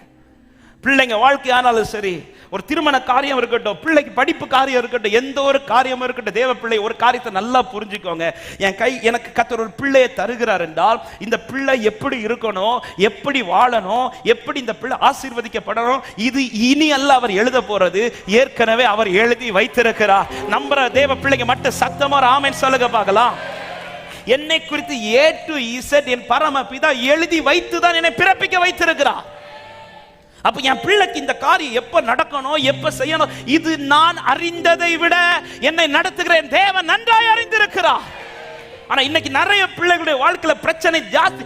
அவசரப்பட்டு இந்த ஆண்டுல செய்யலனா, இந்த வயசுக்குள்ள செய்யலனா, எஸ் உலகத்தின் பார்வைக்கு இந்த வயசுல செஞ்சாதான் உண்டு, ஆனா பரலோக பார்வைக்கு அவர் குறித்த நேரத்தில் நடந்தாதான் நல்லது. சில அவசர முடிவு, சில காரியங்கள் தாமதமாக தெரிஞ்சதும் மனசு படபடத்து சில தீர்மானங்கள், இது என்ன ஆகிரும் தெரியுமா? அவர் வழியில நடந்திருக்கிற நம்மை வழி திசை திருப்பிடும். இதுல ரொம்ப கவனமா இருக்கணும் தேவ பிள்ளைகள். கடந்த நாள்ல இந்த ஒரு வார்த்தைக்கு ஒரு வாரம் ஆண்டவர் தியானிக்க வச்சிட்டு இருந்தா. ஏன் லோத்து இப்படி ஒரு டிசிஷன், இப்படி ஒரு தீர்மானம்? ஹல்லேலூயா. அவன் கோபத்துல ஆபிரகாம் பாருங்க வெயிட் பண்றான். ஆபிரகாம் எடுத்த உடனே நான் இதை செலக்ட் பண்றேன். உண்மையிலே ஆபிரகாம் தான் சொல்லியிருக்கணும், ஏன்னா அவன் தான் லோத்து வந்தது. ஆபிரகாம்ல தான் லோத்து ஆசீர்வதிக்க. அப்ப ஆபிரகாம் என்ன சொல்லியிருக்கணும்? நான் செலக்ட் பண்ற போகதான் நீ அப்படி சொல்லியிருக்கணும். ஆபிரகாம் வெயிட் பண்ண, ஏன்னா ஆபிரகாமுக்கு இப்ப தெரியுது, இப்ப இந்த இடத்துல நான் ஒரு டிசிஷன் எடுத்தேன்னா அது எப்படி முடியும்னு தெரியாது. வெயிட் பண்றார். அதனால லோத்துக்கு அந்த ஆப்ஷன் கொடுக்குறார். லோத்தை என்ன செய்திருக்கணும்? கொஞ்சம் வெயிட் பண்ணுங்க, ஒரு நாள் டைம் கொடுங்க, ஒரு இரவு மட்டும் டைம் கொடுங்க, நாளை காலையில் இந்த கோபத்தெல்லாம் அப்படி ஒதுக்கி வச்சுட்டு தேவ சமூகத்தில் வந்து உட்கார்ந்துருப்பான். நான் நிச்சயமா நம்புறேன் அவன் சோதோமுக்கு போயிருந்திருக்க மாட்டான், இந்த உறவிலே நிலைத்திருந்திருப்பான், இன்னும் லோத்தை குறித்து பேசப்பட்டு கொண்டிருந்திருக்கும். ஹல்லேலூயா. நாம் எடுக்கிற டிசிஷன் ரொம்ப முக்கியம். எந்த ஒரு காரியத்தை தீர்மானிக்கும் போது நான் எந்த நிலையில் இருந்து தீர்மானிக்கிறேன் என்பதை கொஞ்சம் கவனிங்கள். சுற்றி இருக்கிற சூழ்நிலை கொஞ்சம் அமைதியா இருக்குதா? நான் சமாதானமா தான் இருந்து இந்த சூழ்நிலையை செலக்ட் பண்றேனா, இந்த காரியத்தை செலக்ட் பண்றேனா? ஏன்னா அவசரப்பட்டு எடுக்கிற முடிவுகள், என் கோபத்தில் நான் எடுக்கிற முடிவுகள், அது எனக்கே தீங்காய் மாறும் என்பதில் சந்தேகமே இல்லை. ஆமென். ஆமென். கெத்செமனே தோட்டத்தில் சேவர்கள் வந்து இயேசு மேல கை போட்டது ஆவேசத்தில் ஒருத்தர் கத்தி எடுத்தார். யாரு? அதுக்கு அவனுக்கு கிடைச்ச பதில் என்ன? சத்தமா சொல்லுங்க. அதாவது நாமளே கொடுத்து வாங்குறோம் அடி. பட்டயத்தை எடுத்த நீ பட்டயத்தால அவசரத்துல எடுக்கிற சில முடிவுகள் இருக்குல்ல, இதுல ரொம்ப கவனமா இருங்க. இதனால எத்தனையோ பேருடைய வாழ்க்கை தலைமுறைகள் இன்னைக்கு சின்ன பின்னமாகி கொண்டிருக்கிறது. எந்த காரியத்தை அவசரப்படாதீங்க. ஒரு காரியத்தை நல்லா புரிஞ்சுக்கோங்க. என்னை குறித்து, என் பிள்ளை குறித்து சகலமா அப்பா புஸ்தகத்தில் எழுதப்பட்டிருக்கிறது. விசுவாசிக்கிறவங்க சத்தமாய் ஆமென் சொல்லுங்க பார்க்கலாம். ஆமென். இன்னொன்று, இங்கே இப்படி ஒரு காரியத்தை தவறான தெரிந்து கொள்ளுதலுக்கு ரீசன் என்னன்னா, தாழ்மை இல்லாத நிலை. தாழ்மை இல்லாத நிலை. நான் சொன்னேன் 13வது அதிகாரம் 8-9 சொல்லப்பட்டு, ஆபிரகாம் லோத்தை நோக்கி, எனக்கும் உனக்கும் என்மைப்பருக்கும் உண்மைப்பருக்கும் வாக்குவாதம் வேண்டாம், நாம் சகோதரர், இந்த தேசம் எல்லாம் உனக்கு முன் இருக்கிறது, நீ என்னை விட்டு பிரிந்து போகலான்னு சொல்லி ஒரு ஆப்ஷனை அவனுக்கு கொடுக்கிறார். ஒரு காரியத்தை இந்த இடத்துல உண்மையிலேயே ஆமென் ஆபிரகாம் தாழ்ந்து போக வேண்டிய அவசியமே இல்லை. காரணம், ஆபிரகாம்ல தான் அவ்வளவு ஆசீர்வாதங்களையும் லோத்து இப்பொழுது சுதந்திரித்து கொண்டிருக்கிறான். ஆனா பிரச்சனை வரும்போது இந்த இடத்துல ஆபிரகாம் தான் முன்னே நின்று தன்னை பெருமையாய் காட்டாமல் அந்த இடத்துல லோத்துக்கு முன்பாய் தன்னை தாழ்த்துகிறான். ஒரு காரியத்தை நல்லா புரிஞ்சுக்கோங்க. எந்த அளவுக்கு என் வாழ்க்கையில உயர்வு வருதோ அந்த அளவுக்கு நான் என்னை தாழ்த்துவதில் ரொம்ப கவனமா இருக்கணும். ஆமே. எந்த அளவுக்கு என் லைஃப்ல உயர்வு வருதோ அந்த அளவுக்கு என் லைஃப்ல நான் தாழ்ந்து போறதுல உண்மையா இருக்கணும். மேன்மைக்கு முன்பானது தாழ்மை. இன்னைக்கு நிறைய பேருக்கு ஆரம்பத்தில் இருந்த தாழ்மை ஒரு லிமிட் கத்த கொஞ்சம் உயர்த்துனதோ, நான் இவங்க முன்னாடி தாழ்ந்து போறதா, நான் இந்த இடத்துல போய் என்ன நான் தாழ்ந்து கொடுக்கறதா? நோ. அவன் ஆபிரகாம் இந்த இடத்துல தாழ்ந்து போக அவசியம் இல்லை. லோத்துல சொல்லியிருக்கணும், போனா போ, உனக்கு எங்க போகணுமோ போ, நான் இந்த இடத்தை செலக்ட் பண்றேன், நான் இப்படி பண்றேன், நான் அப்படி பண்றேன், எதுவுமே சொல்லல. லோத்தே, நீ செலக்ட் பண்ண, நீ சொல்லு, நான் என்ன சொல்றியோ நான் அதை செய்யறேன். தன்னை தாழ்த்தி கொடுக்கிறார். எவ்வளவு நம்மை வெறுமையாக்குகிறோமோ பைபிள் தெளிவாய் சொல்லுகிறது. 138 6 7 8 வசனங்கள். கர்த்தர் உயர்ந்தவராயிருந்தும் தாழ்மை உள்ளவனை நோக்கி பார்க்கிறார், மேட்டிமையானவனையோ தூரத்திலிருந்து அறிகிறார். சொல்லிட்டு கீழே சொல்லுகிறார், கர்த்தர் எனக்காக யாவையும் செய்து முடிப்பார் என்று. அப்ப தாழ்மை உள்ளவர்கள் வாழ்க்கையில தான் கர்த்தருடைய கரம் நிலைத்திருக்கும். ஆமா, இப்ப கொஞ்சம் வசதி வந்ததும் ஆமே, லோத்துக்கு இப்ப என்னன்னா, என்கிட்ட தான் எல்லாம் இருக்குதுல்ல, இனி நான் போயிடலாம். ஒரு வசதி வருகிறது வரையிலும் ஆண்டவர் சமூகத்தில் நிற்கிற நிலை, இந்த ஐக்கியத்தில் இருக்கிறதெல்லாம் ஒரு தேவ பிள்ளைக்கு வந்து ரொம்ப பெரிய பலனா இருக்கும். ஆனா கொஞ்சம் நம்ம நினைச்சதெல்லாம் நடந்ததும் இன்னைக்கு நிறைய பேர் வாழ்க்கையில் நஷ்டப்படுறது தான். ஒரு குறிப்பிட்ட கால வரையிலும் ஒண்ணுமே இல்லாத போது கர்த்தருக்கு முன்பாய் நாம இருந்த நிலையும், இன்னைக்கு எல்லாம் வந்த போது நான் கர்த்தருக்கு முன்னாடி எப்படி இருக்கிறேங்கிறதை கர்த்தர் கவனிப்பார். ஹல்லேலூயா. இனி ஒரு காரியத்தை இதுல சொல்ல விரும்புறேன். ஒண்ணு இல்லாத போது நான் ஆண்டவர் சமூகத்தில் என்னை தாழ்த்தினதும், எல்லாம் வந்த போது நான் எப்படி தாழ்த்துறேங்கிறதையும் பார்க்கறதுக்காகவே சில பிரச்சனை அனுமதிப்பார். நல்லா தானங்க போயிட்டு இருந்து இவ்வளவு நேரம், ஏன் திடீர்னு 2 மேய்ப்பர்களுக்கு சண்டை வரணும்? 2 மேய்ப்பர்களுக்கு ஏன் சண்டை வரணும்னா, இப்ப 2 பேரும் ஒரே லெவல்ல ஆசீர்வதிக்கப்பட்டிருக்கிறாங்க. இப்ப கர்த்தர் ஒரு டெஸ்ட் வைக்கிறார். இந்த டெஸ்ட்ல ஆபிரகாம் பாஸ் பண்ணிட்டார், அவர் இன்னும் தன்னை தாழ்த்துகிறார். அதனாலதான் ஆபிரகாமுக்கு அடுத்து வாக்குத்தத்தம் வருது, நீ எங்க கால் வைக்கிறியோ அந்த தேசத்துல நான் உனக்கு ஆசீர்வாதமா தந்துட்டேன். ஆமென். ஆனா லோத்துக்கு இந்த ஆசீர்வாதம் கிடையாது. அவன் என்ன செலக்ட் பண்றானோ அதுதான். ஏன்னா தன்னை இன்னும் மேன்மையா பார்க்க, தனக்கு கொஞ்சம் ஆசீர்வாதம் வந்ததும் அதன் பிறகு தன் கண்களை ஏறெடுத்து பார்த்து தன் கண்களை ஏறெடுத்து பார்த்து, ஆபிரகாம் தன்னை தாழ்த்தும் போது லோத்து தாழ்த்துவதற்கு பதிலாக ஏறெடுத்து பார்க்கிறான், கண்ணை ஏறெடுத்து பார்க்கிறான். மேட்டுமையானவனை கர்த்தர் தூரத்திலிருந்து அறிந்து அவனை விட்டு கையை சுருக்கிடுவார். மூன்றாவது இந்த இடத்துல ஆமென், ஆதியாகமம் 13வது அதிகாரம் 10வது வசனம் சொல்லப்படுகிற வாசியுங்கள். அப்பொழுது லோத்து தன் கண்களை ஏறெடுத்து பார்த்து யோர்தான் நதிக்கு அருகான வாசிங்க சமபூமி முழுவதும் நீர்வளம் பொருந்தினதா இருக்க கண்டான். கர்த்தர் சோதோமை கோமரை அழிக்கும் முன்னே சோவாருக்கு போகும் வழி மட்டும் அது கர்த்தருடைய தோட்டத்தை போலவும் எகிப்து தேசத்தை போலவும் இருந்தது. எகிப்து தேசத்தை போலவும் இருந்தது. நல்ல கவனிங்க, எந்த ஒரு காரியமும் நான் ஏறெடுத்து பார்த்து எனக்கு வரக்கூடாது, நான் அவரை ஏறெடுத்து பார்த்து தான் எனக்கு வரணும்.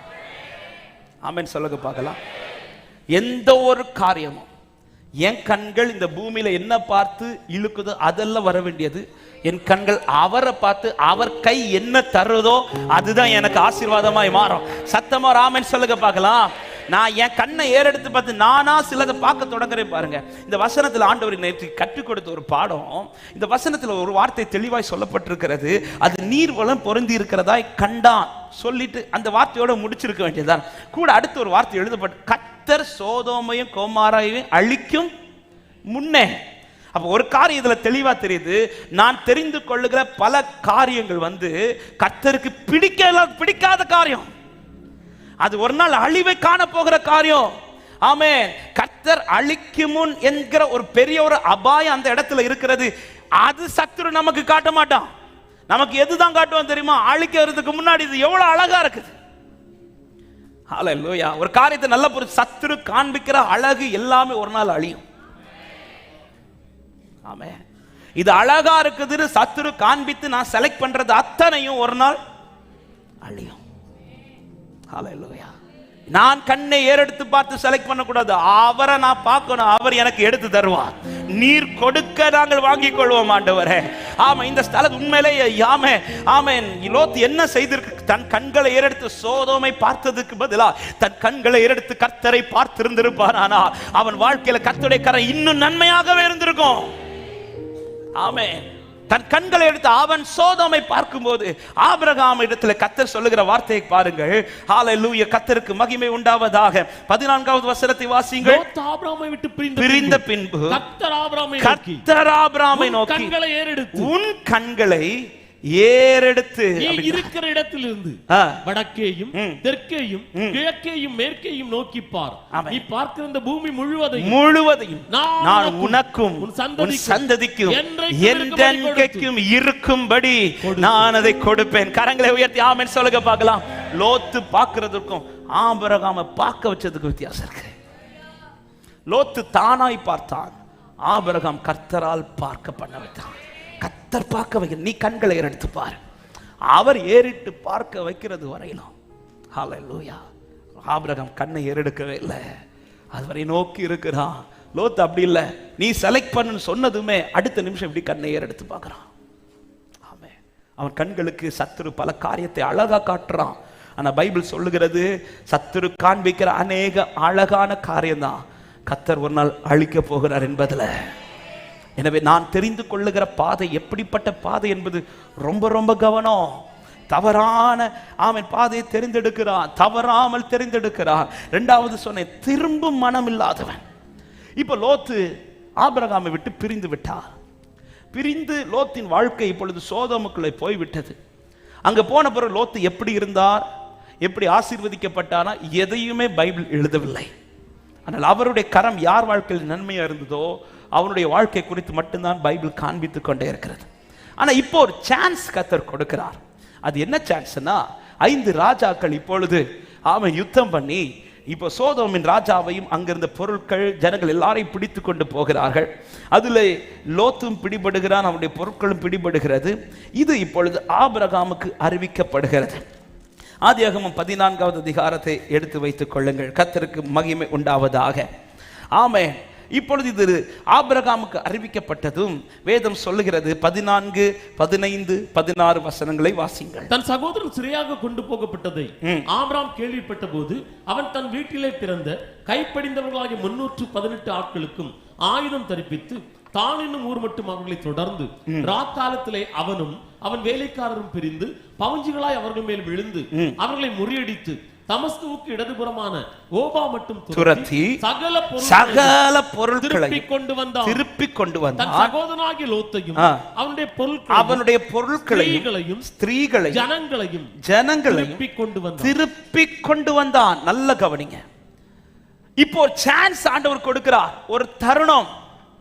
எதற்கான தருணம் என்றால் திரும்ப கர்த்தர் கை வச்சு பிளஸ் பண்றதற்காக.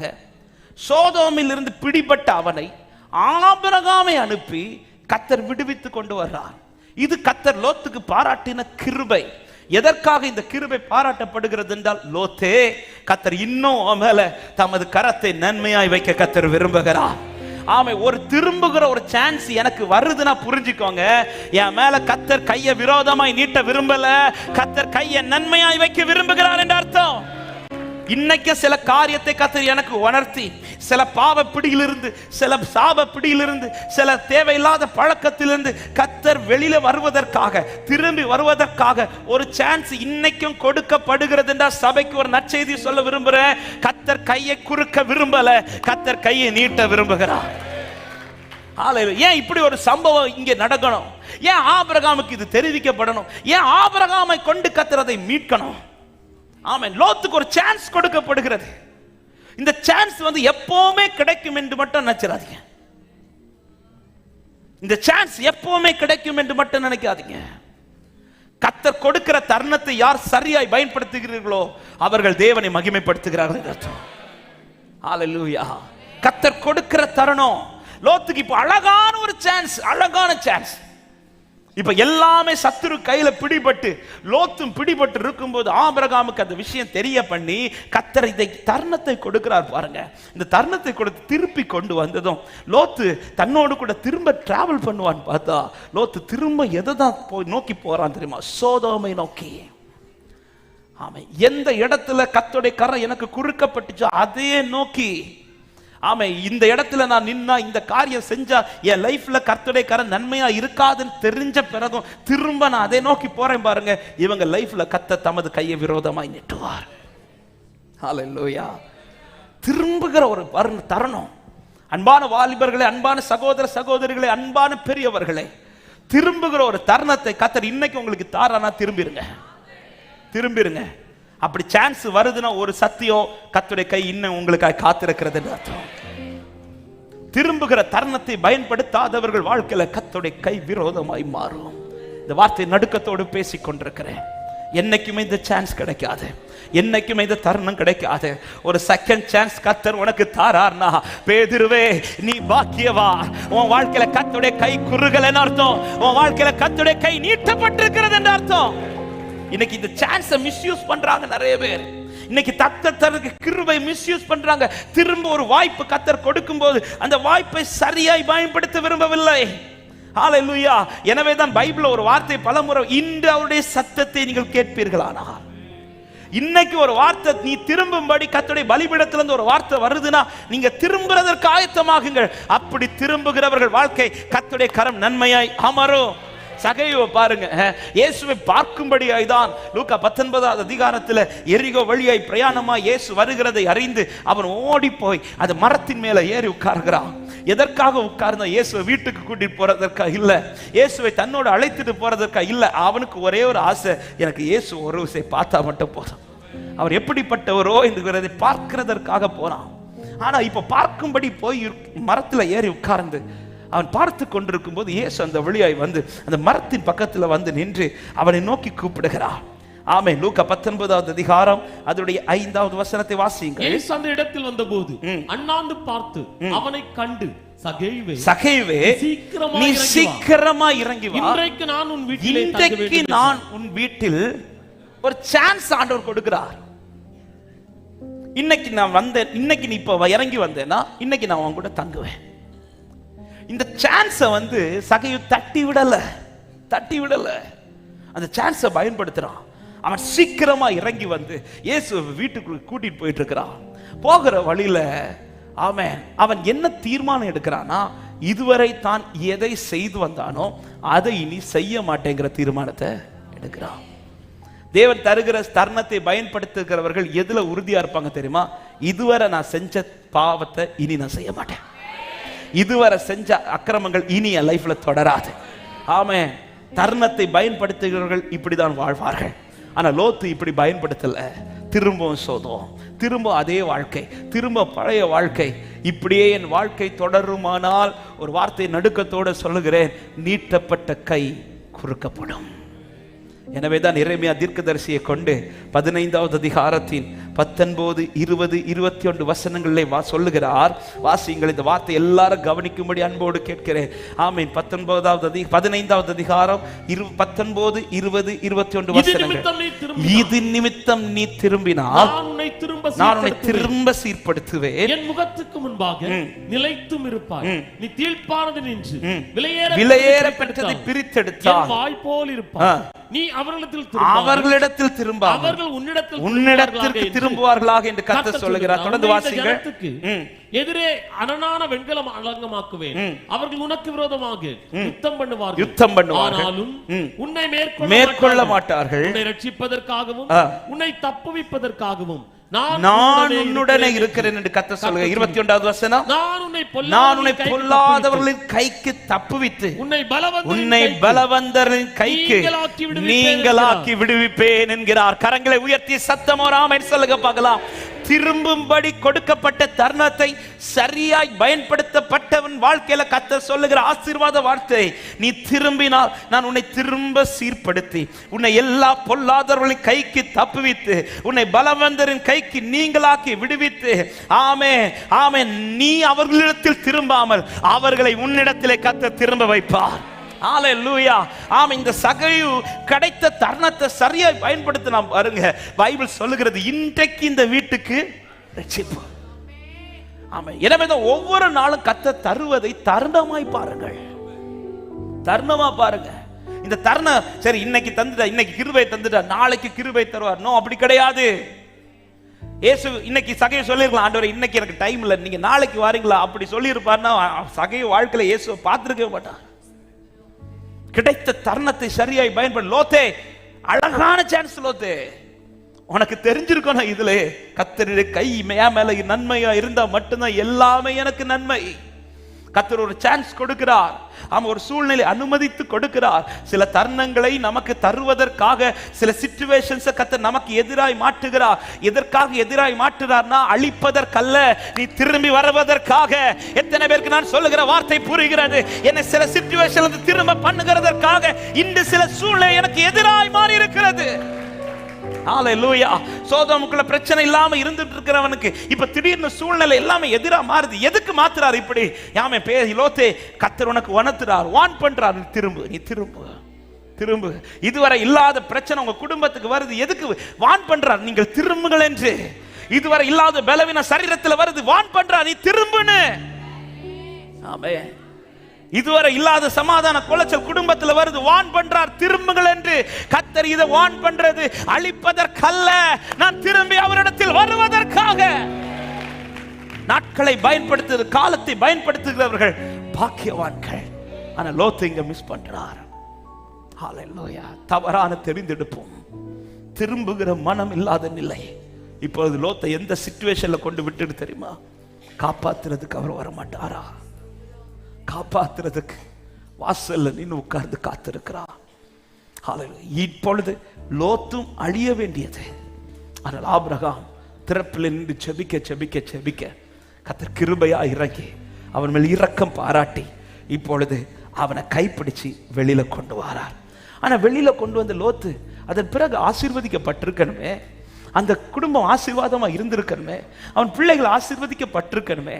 ஆபிரகாமின் மேல் இருந்த கரம் எப்படிப்பட்ட கரம் தெரியுமா? ஆபிரகாமை மட்டுமல்ல, அவன் தலைமுறைகளின் தேசத்தில் ஆசீர்வாதமாய் மாற்றினார். அதே கரம் தானே லோத்துக்கு மேல இருந்துச்சு, அதே கரத்திற்குள் இருந்திருப்பான். ஆனால் இந்த லோத்து மாத்திரமல்ல, அவன் பிள்ளைகளும் நிச்சயமாய் கர்த்தரால் ஆசீர்வதிக்கப்பட்டிருப்பார். ஆனா கைப்பிடிச்சு வெளியில கொண்டு வந்த பிறகும் லோத்தின் குடும்பத்தின் நிலையை அடுத்து நீங்க பாத்தீங்கன்னா ரொம்ப பரிதாபமா இருக்கும். அந்த குடும்பத்திலிருந்து தான் மோவாபின் புத்திரர்கள் எழும்புகிறார்கள், அந்த குடும்பத்திலிருந்து தான் சாபத்தை வாங்குற தலைமுறைகள் எழும்புகிறார்கள். இப்படி ஒரு நிலைக்கு லோத்து தள்ளப்பட ரீசன் மூன்றாவது ஒரு காரியம், தேவ சித்தத்தை புறக்கணிக்கிறார். நல்லா கவனிங்க.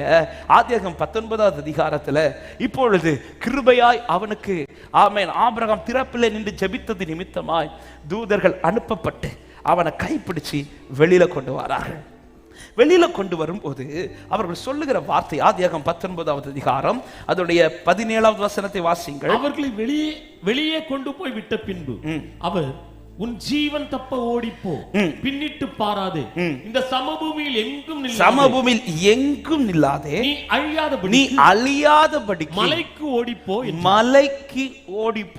என்றார். ஒரு காரியத்தை நல்லா புரிஞ்சுக்கோங்க. அவர் சித்தத்தை தான் என் வாழ்க்கையில என்னைக்குமே சொல்லுவார்.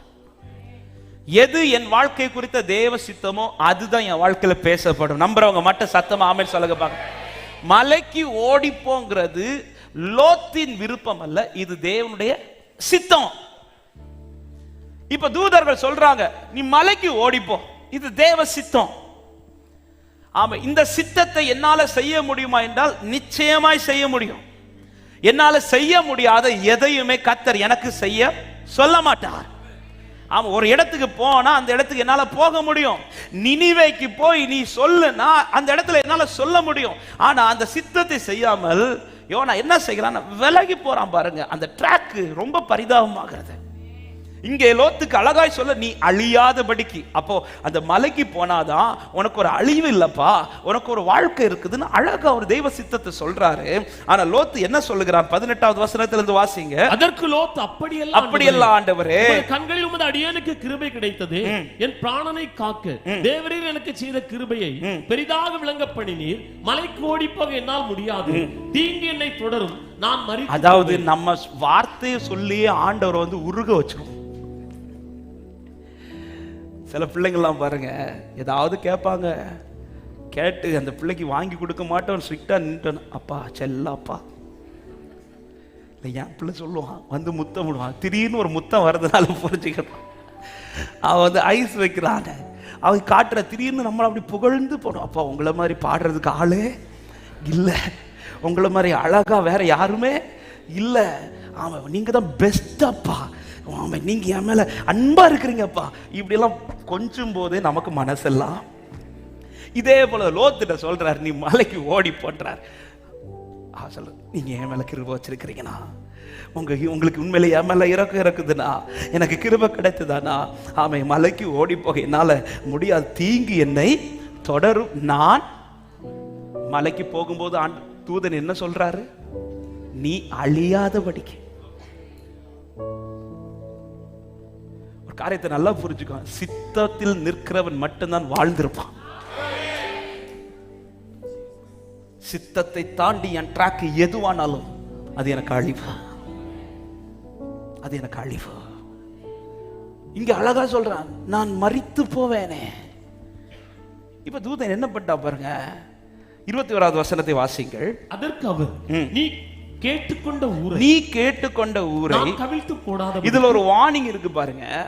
மலைக்கு போகிறத நான் மலையை கவிழ்த்து போடாதபடிக்குன்னு சொல்லல, ஆனா நீ கேட்டுக்கொண்ட ஊரை நான் கவிழ்த்து போடாதபடிக்கு. இந்த விஷயத்துல இன்னைக்கு உனக்கு அனுக்கிரகம். அப்ப இன்னைக்கு அனுக்கிரகம் இருக்கு, நாளைக்கு அந்த அனுக்கிரகம். நிறைய விஷயங்கள் நாம பிடிச்சு வாங்குறோம் தெரியுமா ஆண்டவர்கிட்ட. ஆண்டவர்கிட்ட நீங்க கெஞ்சி கேட்கறதுனால சில பிள்ளைங்களை கேட்கறது போல கர்த்தர் இறங்கி தந்துருவார். ஆனா அதுல ஒரு வார்னிங் இருக்குது, அதுதான் நாளைக்கு உனக்கு தீங்காய் மாறும் என்று கர்த்தருடைய ஆவியானவர் இந்த காலை நேரத்தில் சபைக்கு எச்சரிப்பா பேசுகிறார். சித்தத்தை மீறி நான் விரும்பி சிலதை வாங்குறேன் தெரியுமா, அதுலதான் எனக்கான கண்ணியே இருக்குது. அவர் ஒரு இடத்துல டிராவல் பண்ணுனா அந்த இடத்துல டிராவல் பண்ணிருக்கு. மலைக்கு ஒருவேளை போயிருப்பானா, அவன் ஓடும்படி உன்னை ஓடுன்னு சொல்றவர் ஓடுறதுக்கான பலனை உனக்கு தருவாரியா? ஆமே, நீ என்ன சொல்ற, எனக்கு ஓடுறதுக்கு பலன். உனக்கு பலன் என்ன இருக்கு என்ன இல்லைங்கிறது உன்னை நடத்துற உன் தகப்பனுக்கு நல்லாவே தெரியும். உன்னால எந்த ஊழிய செய்ய முடியும் எது செய்ய முடியாதுன்னு அவருக்கு தெரியும். உன்னால எந்த ட்ராக்ல நிக்க முடியும் நிக்க முடியாதுன்னு அவருக்கு தெரியும். ஹalleluya. எனவேதான் எல்லாரையும் ஒரே ட்ராக்ல கர்த்தர் ஓட வைக்காம அவரவருக்கு நியமித்த பாதையில் கர்த்தர் நம்மை ஓட வைத்துக் கொண்டிருக்கிறார். நான் ஓடுகிற பாதையில நீங்கள் ஓடுவது, நீங்கள் நிற்கிற பாதையில நான் நிற்பது. காரணம், உங்க ட்ராக்ல என்னால நிக்க முடியாது, என்னுடைய ட்ராக்ல உங்களால நிக்க முடியாது. அதனால அவரவர் நிக்க வேண்டிய ட்ராக்ல நிக்க வச்சு வேண்டிய கிருபைகளை தந்து பலனை தந்து இன்னைக்கு கர்த்தர் என்ன ஓட வச்சிட்டு இருக்கிறான்னு சொல்றவங்க கைகளை தட்டி ஆமென் சொல்லுங்க பார்க்கலாம். ஹalleluya. மலைக்கு ஓடிப்போன்னு சொன்னா, ஏ லோத்தே உன்னை ஓடிப்போன்னு சொல்லும் போது நீ உன்னை புரிஞ்சுக்கோ, அங்க ஓடுவதற்கான பலனை கர்த்தர் மேல வச்சிருக்கிறார். ஆனா பல நேரத்துல நாம தட்டி விடுறோம், சித்தத்தை புறக்கணிக்கிறோம். சபை, இந்த வார்த்தையை நான் ஆமென் எச்சரிப்பாய் சபைக்கு பேசுகிறேன். இந்த வார்த்தை என்னோடு பேசு. சித்தத்தை தாண்டி நான் எந்த ட்ராக்ல நின்னாலும் அந்த ட்ராக் எனக்கு அழிவின் பாதை. சித்தத்தில் நிற்கிற பாதை மட்டுமே நான் சுதந்தரிக்க போகிற பாதை. அதுதான் எனக்கு நியமித்த ஓட்டம், ஜெயமாய் முடியும். அந்த வார்த்தையில ஒரு வார்னிங் கொடுக்கிற, நீ கேட்டுக்கொண்ட அந்த ஊரை நான் கவிழ்த்து போட. அப்ப ஆண்டோட ஒரு தீர்மானம் இருக்கு, அந்த ஊர் கவிழ்க்கப்பட போகிறது. சோதோமையும் அவன் தெரிந்தெடுக்கும் போது அந்த சோதோமை குறித்து சொல்லப்படுகிறது, அது அழிக்கிறதற்கு முன்பாக நாம தெரிந்தெடுக்கிற பல பாதையில கர்த்தர் அழிவை வைத்திருக்கிறார் என்பதை மறந்து விடாதீர்கள். எனவே தான் எந்த ஒரு காரியத்தை தெரிந்தெடுக்கும் போது இது கர்த்தர் தான் தெரிந்தெடுத்து தந்தாரா? ஆமென். இந்த வார்த்தை சொல்லும் போது திருமண விஷயத்துல சொல்றேன், பிள்ளைகளுக்கு திருமணம் பார்க்கிற பெற்றோருக்கு சொல்றேன், உங்க பிள்ளைக்கு திருமணம் இது கர்த்தர் நியமித்து தான் பாருங்க. அவங்க கிட்ட எங்கள்கிட்ட இருக்கிற மாதிரி பணம் இருக்கு, எங்கள்கிட்ட இருக்கிற மாதிரி அந்தஸ்து இருக்கு, எங்க கேட்டகரியில அவங்க இருக்கிறாங்க, இப்படி பார்த்து நீங்களா செலக்ட் பண்ணி கொடுத்தீங்கன்னா அவர் ஊரை கவிழ்த்து போடுறதுக்கு முன்பாக சித்தத்துல நில்லுங்க. ஆமென். சித்தத்துல நில்லுங்க. சித்தத்துல நின்று ஒன்றை செய்வீர்களானால் ஆமென், அங்க ஓடும்படியான பலன் கர்த்தர் தருவார், ஓடும்படியான பலன் தருவார். ஹalleluya. பேதுரு இயேசுகிட்ட கேட்கிற, ஆண்டவரே எங்க போகிறீர்? நானும் உங்க கூட வருவேன். ஆண்டவர் சொல்ற, இப்ப நீ வர கூடாது அப்படின்றார். இப்ப நீ வரக்கூடாது. தெரிந்த வார்த்தை யோவான் 13வது அதிகாரம் அதனுடைய 36வது வசனத்தில் சொல்றார், ஆண்டவரே நீர் எங்கே போகிறீர் என்றால், இயேசு அவனுக்கு பிரதியுத்தரமாக, நான் போகிற 36வது வசனம், நான் போகிற இடத்துக்கு இப்பொழுது நீ என் பின்னே வரக்கூடாது. வரக்கூடாது. வரக்கூடாதுன்னா கூடாது, ஃபுல் ஸ்டாப் போட்டார். அடுத்து சொல்றார், பிற்பாடு என் பின்னே வருவாய். உனக்கு ஒரு டைம் இருக்கு, உனக்கு ஒரு டைம் இருக்கு, அந்த டைம்ல உனக்கு ஒரு சித்தம் இருக்கு, அந்த சித்தத்துல நீ வருவப்பா அப்படின்றார். இப்படி சொன்ன பிறகும் 37வது வசனத்தை வாசிங்க. பேதுரு அவரை நோக்கி, ஆண்டவரே நான் இப்பொழுது உமக்கு பின்னே ஏன் வரக்கூடாது? ஓவர் நீதிமான மரணம் தான் பிரச்சனை. இப்பொழுது நான் ஏன் பின்னே வரக்கூடாது சொல்லிட்டு கூட ஆட் பண்ற, உமக்காக என் ஜீவனையும் கொடுப்பேன். ஆண்டவர் பார்த்தாரு, இது வேலைக்கு ஆகாது. 38வது வசனத்தை வாசிங்க. இயேசு அவனுக்கு பிரதியுத்தரமாக, எனக்காக உன் ஜீவனை கொடுப்பாயோ? இந்த கான்வர்சேஷன்லாம் உண்மையா டைரக்டா இருந்து பார்த்திருக்கணும். பேதுரு, எனக்காக நீ ஜீவனை கொடுப்பாயோ சொல்லிட்டு கூட சொல்ற, சேவல் கூறதுக்கு முன்னே நீ என்னை 3 தரம் மறுதலிப்பாய் என்று ஆண்டவர் சொல்லி இருக்க மாட்டேன் இந்த வார்த்தையை. ஆனா அதான் சொல்ல, நம்ம வாய் விட்டு அடி வாங்குறோம். ஆண்டவர் சொல், வரக்கூடாதுன்னா வரக்கூடாது. ஆண்டவர் ஒரு வார்த்தை சொன்னாலே அது உண்மை. வரக்கூடாதுன்னா போகக்கூடாது. ஆனா நீ வருவ, ஒரு நாள் வருவ. அதை தாண்டி பேதுரு, அது எப்படி ஆண்டவரே, நான் ஏன் வரக்கூடாது?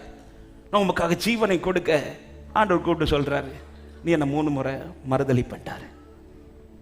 அவர் மறுதலிப்புன்னு சொன்னா மறுதலிச்சு தான் ஆகணும். பேதுரு மறுதலிக்க ஆண்டவர் சொல்லிட்டாரு, நான் மறுதலிக்கலன்னா என்ன ஆகும், அவர் சொல்ல ஆகும், அதனால நம்ம போய் அப்படி போகல. ஆனா போற இடத்துல அவர் சொன்னது நடக்குது. ஒரு காரியத்தை நல்லா புரிஞ்சுக்கோங்க, அவர் சொன்னதான். நீ ஓடி அங்க போனா போயிடணும். அதை தாண்டி ஏன் இப்படி ஆண்டவர் எனக்கு அது அப்படி, நான் இன்னொரு ஆப்ஷனுக்கு என் கண்ணை திருப்பிட்டேனாலே ஒரு காரியத்தை நல்லா புரிஞ்சு கர்த்தர் விட்டுருவார். லோத்துட்டு அதுக்கப்புறம், அந்த மலைக்கு நீ போன, நான் உன்ட்ட இவ்வளவு பேசுறேன், ஒண்ணுமே பேசுறேன், விட்டுட்டாரு. சித்தத்தை தாண்டி நான் ஒரு ஆப்ஷனை வைக்கிறேன்னா கர்த்தர் கை விட்டுருவாரு. சித்தத்திற்குள் இருக்கிறவன் பாக்கியவான், அவன் மேல கர்த்தருடைய கரம் நன்மையாக இருந்து கொண்டே இருக்கும். சித்தத்தை புறக்கணிச்சான் பாருங்க. போகிற வழியில மனைவி திரும்பி பார்க்கிறாள், உப்பு தூணாகிறாள். ஹல்லேலூயா. பிள்ளைகளுடைய வாழ்க்கை ரொம்ப பரிதாபம். அங்கிருந்து தான் தேவன் பிரியப்படாத புத்திரர்கள் எழும்புகிறார்கள். ஒரு சந்ததி எழும்புது, சாபத்தை வாங்குகிற சந்ததி எழும்புது, மோவாபு சந்ததி எழும்புது. ஹல்லேலூயா. கர்த்தர் பிரியப்படாத சந்ததிகள் எழும்புது. எனவே தேவ சித்தத்தை தாண்டி ஒரு இடத்துல நான் கால் வைக்கிறேன், நான் புரிந்து கொள்ளுங்கள், நாம என் வாழ்க்கை அல்ல, அழிவை நான் தெரிந்தெடுக்கிறேன். எந்த ஒரு காரிய சித்தத்தை புறக்கணிச்சு, அதனாலதான் நாம கேட்கணும், கிருபையா என்னை நடத்தி செல்லும் தயவா என்னை காத்துக்கொள் அன்பா என்னை அணைக்கும் ஹalleluya சொல்லுங்க கிருபையா என்னை நடத்தி செல்லும் தயவால் என்னை ஹalleluya என்னை அணைக்கும். இதைதான் தாவீது ஒரு ஜெபமாய் வைக்கிறார். சங்கீதம் 17வது சங்கீதம் அதனுடைய 5வது வசனத்தை வாசிங்கள், ஜெபிக்கலாம். என் காலடிகள் வழுவாதபடிக்கு என் நடைகளை உமது வழிகளில் ஸ்திரப்படுத்தும். ஆன்லைன்ல இருக்கிற பைபிள்ல கொஞ்சம் டிஃபரெண்டா இருக்கு. என் நடைகள் உமது வழிகளில் உறுதிப்பட்டன, என் காலடிகள் வழுவி போகவில்லை. ஆமே, நம்ம பைபிள்ல இருக்கிற வார்த்தை இன்னும் தெளிவா, என் காலடிகள் வழுவாதபடிக்கு, அதாவது நான் நடக்கிற பாதை வழுவாதபடிக்கு, அது திசை மாறாதபடிக்கு, நான் அலையாதபடிக்கு என் நடைகளை என் வழிகளில் அல்ல உமது வழிகளில் ஸ்திரப்படுத்தும் அப்படின்றார். ஸ்திரப்படுத்திருங்க, அதுல ஸ்ட்ராங் ஆக்கிருங்க ஆண்டவரே. எந்த சூழ்நிலையிலும் உங்க வழியை தாண்டி எனக்கு இன்னொரு வழி வேண்டாம் ஆண்டவரே. எத்தனை பேர் விட்டு கொடுக்க போறீங்க? ஹalleluya. கை விரோதமாய் மாறிடக்கூடாது. லோத்தின் வாழ்க்கையில கை விரோதமாய் மாற தவறான தெரிந்தெடுப்பு, திரும்பும் நிலை இல்லாதவன். ஆமே, தேவ சித்தத்தை புறக்கணித்தான். இந்த 3 மட்டும் நம்ம லைஃப்ல வந்துடவே கூடாது. ஆமே, எந்த ஒரு காரியத்தை தெரிந்தெடுக்கும் போதும் கவனமாய் தெரிந்தெடுங்கள். ஆமே, திரும்புகிற தருணத்தை கத்த தரும்போது அந்த தருணத்தை பயன்படுத்துங்கள். எல்லாவற்றிற்கு மேலாய் ஏதோ ஒரு ஓட்டம் அல்ல, சித்தத்திலே ஓட வாழ்க்கை அர்ப்பணியுங்கள். எல்லாரும் எழுந்து நிற்கலாமா தேவ சமூகத்திலே? அப்படிப்பட்ட வாழ்க்கையிலே கர்த்தருடைய கரம் உறுதியா இருக்கும். அவர் கையை திறப்பார், அவர் நன்மையினால் திருப்தியாகும். சேர்ந்து பாடி இயேசுவே என் நேசரே என்று சொல்லி ஒரே ஒரு அர்ப்பணிப்போட பாடி ஆண்டவரை உயர்த்துவோம். இயேசுவே என் நேசரே, தோளின் மீதே என் உள்ளம் ஏங்குதே, தோளின் மீதே சாய. சத்தமாய் சொல்லுங்க, இயேசுவே இயேசுவே என் நேசரே, தோளின் மீதே சாய என் உள்ளம் ஏங்குதே, தோளின் மீதே சாய என் உள்ளம் ஏங்குதே. கிருபையாய் அவர் கரத்திலே ஒப்பு கொடுத்து அவர் நடத்தும்படியாக, அவரே என்னை நடத்தும்படியாக. ஹalleluya. எத்தனை பேர் உண்மையாய் சொல்ல முடியும்? கிருபையா என்னை நடத்தி செல்லும் தயவா, என்னை காத்து கொள்ளும் அன்பா. ஆமென். அர்ப்பணிப்போடு சொல்லு, உம்மை பற்றி கொண்டு உமக்காக வாழ்ந்திட, உம் பாத சுவடை தினமும் தொடர்ந்திட, உம்மை பற்றி கொண்டு உமக்காக வாழ்ந்திட, உம் பாத சுவடை. ஆமென். உமக்குள்ளே மறைந்திட, உம்மேலே படர்ந்திட, உமக்குள்ளே மறைந்திட, உம்மேலே. இந்த உலகை வெறுத்து உம்மோடு இணைந்திட, இயேசுவின் நாமத்திலே சபை அனுபவத்திலே உறுதியாக இருக்கட்டும். பாடுவோம், இயேசுவே இயேசுவே என் நேசரே. ஆமென். தோளின் மீதே சாய என் உள்ளம் ஏங்குதே, தோளின் மீதே சாய. பாடி இயேசுவே இயேசுவே இயேசுவே. ரிகரகதலரியாதலரா, தோளின் மீதே சாய என் உள்ளம் ஏங்குதே, தோளின் மீதே சாய என் உள்ளம் ஏங்குதே. கிருபையா ஆண்டவரே, உம்முடைய சித்தத்தை புறக்கணித்து உம்முடைய சித்தம் இல்லாத ஒரு ஓட்டம் எங்களுக்கு வேணாமா. உம்முடைய சித்தத்திலே எங்களை நடத்துங்க, உம்முடைய சித்தத்திலே நடத்துங்க. உம்முடைய சித்தத்திலே எங்களை நடத்துகப்பா. ஹalleluya. ஒரே ஒரு விஷயம், உங்க ரெண்டு கரங்களை வானத்துக்கு நேராக உயர்த்தி ஆண்டவரே, என் வாழ்க்கையில ஒரு நாள் கூட, ஒரு செகண்ட் கூட உங்களுடைய கையை பின்னிட்டு திருப்பிடாதீங்க ஆண்டவரே, பின்னிட்டு திருப்பிடாதீங்கப்பா. நான் இன்னைக்கு நிற்க காரணமே, என் வாழ்க்கையில நான் நன்மைகளை அனுபவிக்க காரணமே உம்முடைய கரம் என் மேல் இருக்கிறதினால் மாத்திரமே. ஒரு நாளும் என்னுடைய தவறான எண்ணங்கள் நிமித்தமா ஆண்டவரே, நான் திரும்பாத காரணத்தை நிமித்தமா ஆண்டவர் சித்தத்தை புறக்கணிக்கிறது நிமித்தமா உம்முடைய கை என் வாழ்க்கையில் விரோதமாய் வந்துடக்கூடாது ஆண்டவரே. பொறுமையோடு தேவ திட்டத்தை அறிந்து தெளிவான எண்ணத்தோட நீ தெரிந்தெடுத்து தந்த பாதையில் நாங்கள் நிற்கும்படி கர்த்தர் எங்களுக்கு கிருபை தருவீராக. இயேசுவின் நாமத்திலே ஆண்டவர், ஒருவருடைய வாழ்க்கையிலும் உம்முடைய கரம் விரோதமாய் வந்துடக்கூடாதப்பா. ஒவ்வொரு குடும்பத்திலும் உம்முடைய கரம் நன்மையாய் இருப்பதாக. ஹalleluya. கர்த்தர் எங்களை வழி நடத்துவீராக. உம்முடைய வார்த்தைக்காய் ஸ்தோத்திரம். நல்ல கரங்களை தட்டி ஆண்டவருக்கு மகிமை செலுத்துவோம். ஹalleluya. பரிசுத்தமுள்ள நல்ல தகப்பனே, நன்றியோடு உம்மை துதிக்கிறோம். நீர் எங்கள் மேல் அக்கறை கொண்டிருக்கிற உம்முடைய தயவுக்காய் ஸ்தோத்திரம் ஆண்டவரே. ஆண்டவரே, உம்முடைய கரத்தினாலே நாங்கள் நிற்கிறோம். உம்முடைய கரத்தினால் மீட்கப்பட்டோம். உம்முடைய கரத்தினால் நன்மை அடைந்து கொண்டிருக்கிறோம் அப்பா. இன்னும் அந்த கரம் எங்கள் வாழ்க்கையிலே அனுகூலமா இருக்க, நன்மையா இருக்க கர்த்தர் எங்களுக்கு கிருபை தருவீராக. லோத்தை போல தவறான தெரிந்து கொள்ளுதல் ஆண்டவரை திரும்புகிற நிலை இல்லாமல் ஆண்டவரை திசை திரும்பி சித்தத்தில் நிற்காதபடி ஓடுகிற ஓட்டம் எங்களுக்கு வேணாப்பா. ஆண்டவரை சரியான தெரிந்து கொள்ளுதலோடு ஆண்டவரை திரும்புகிற தருணங்களை சரியாய் பயன்படுத்தி கொள்ளவும் ஆண்டவரே, நீர் என்ன சித்தம் வச்சிருக்கிறீர்கள் அந்த சித்தத்தில் ஓடும்படியான கிருபைகளை கர்த்தர் ஒவ்வொருவருக்கும் கொடுங்க ஆண்டவரே. உங்க கை எங்க வாழ்க்கையில ஆண்டவர் விரோதமா எழும்பிடக்கூடாதப்பா.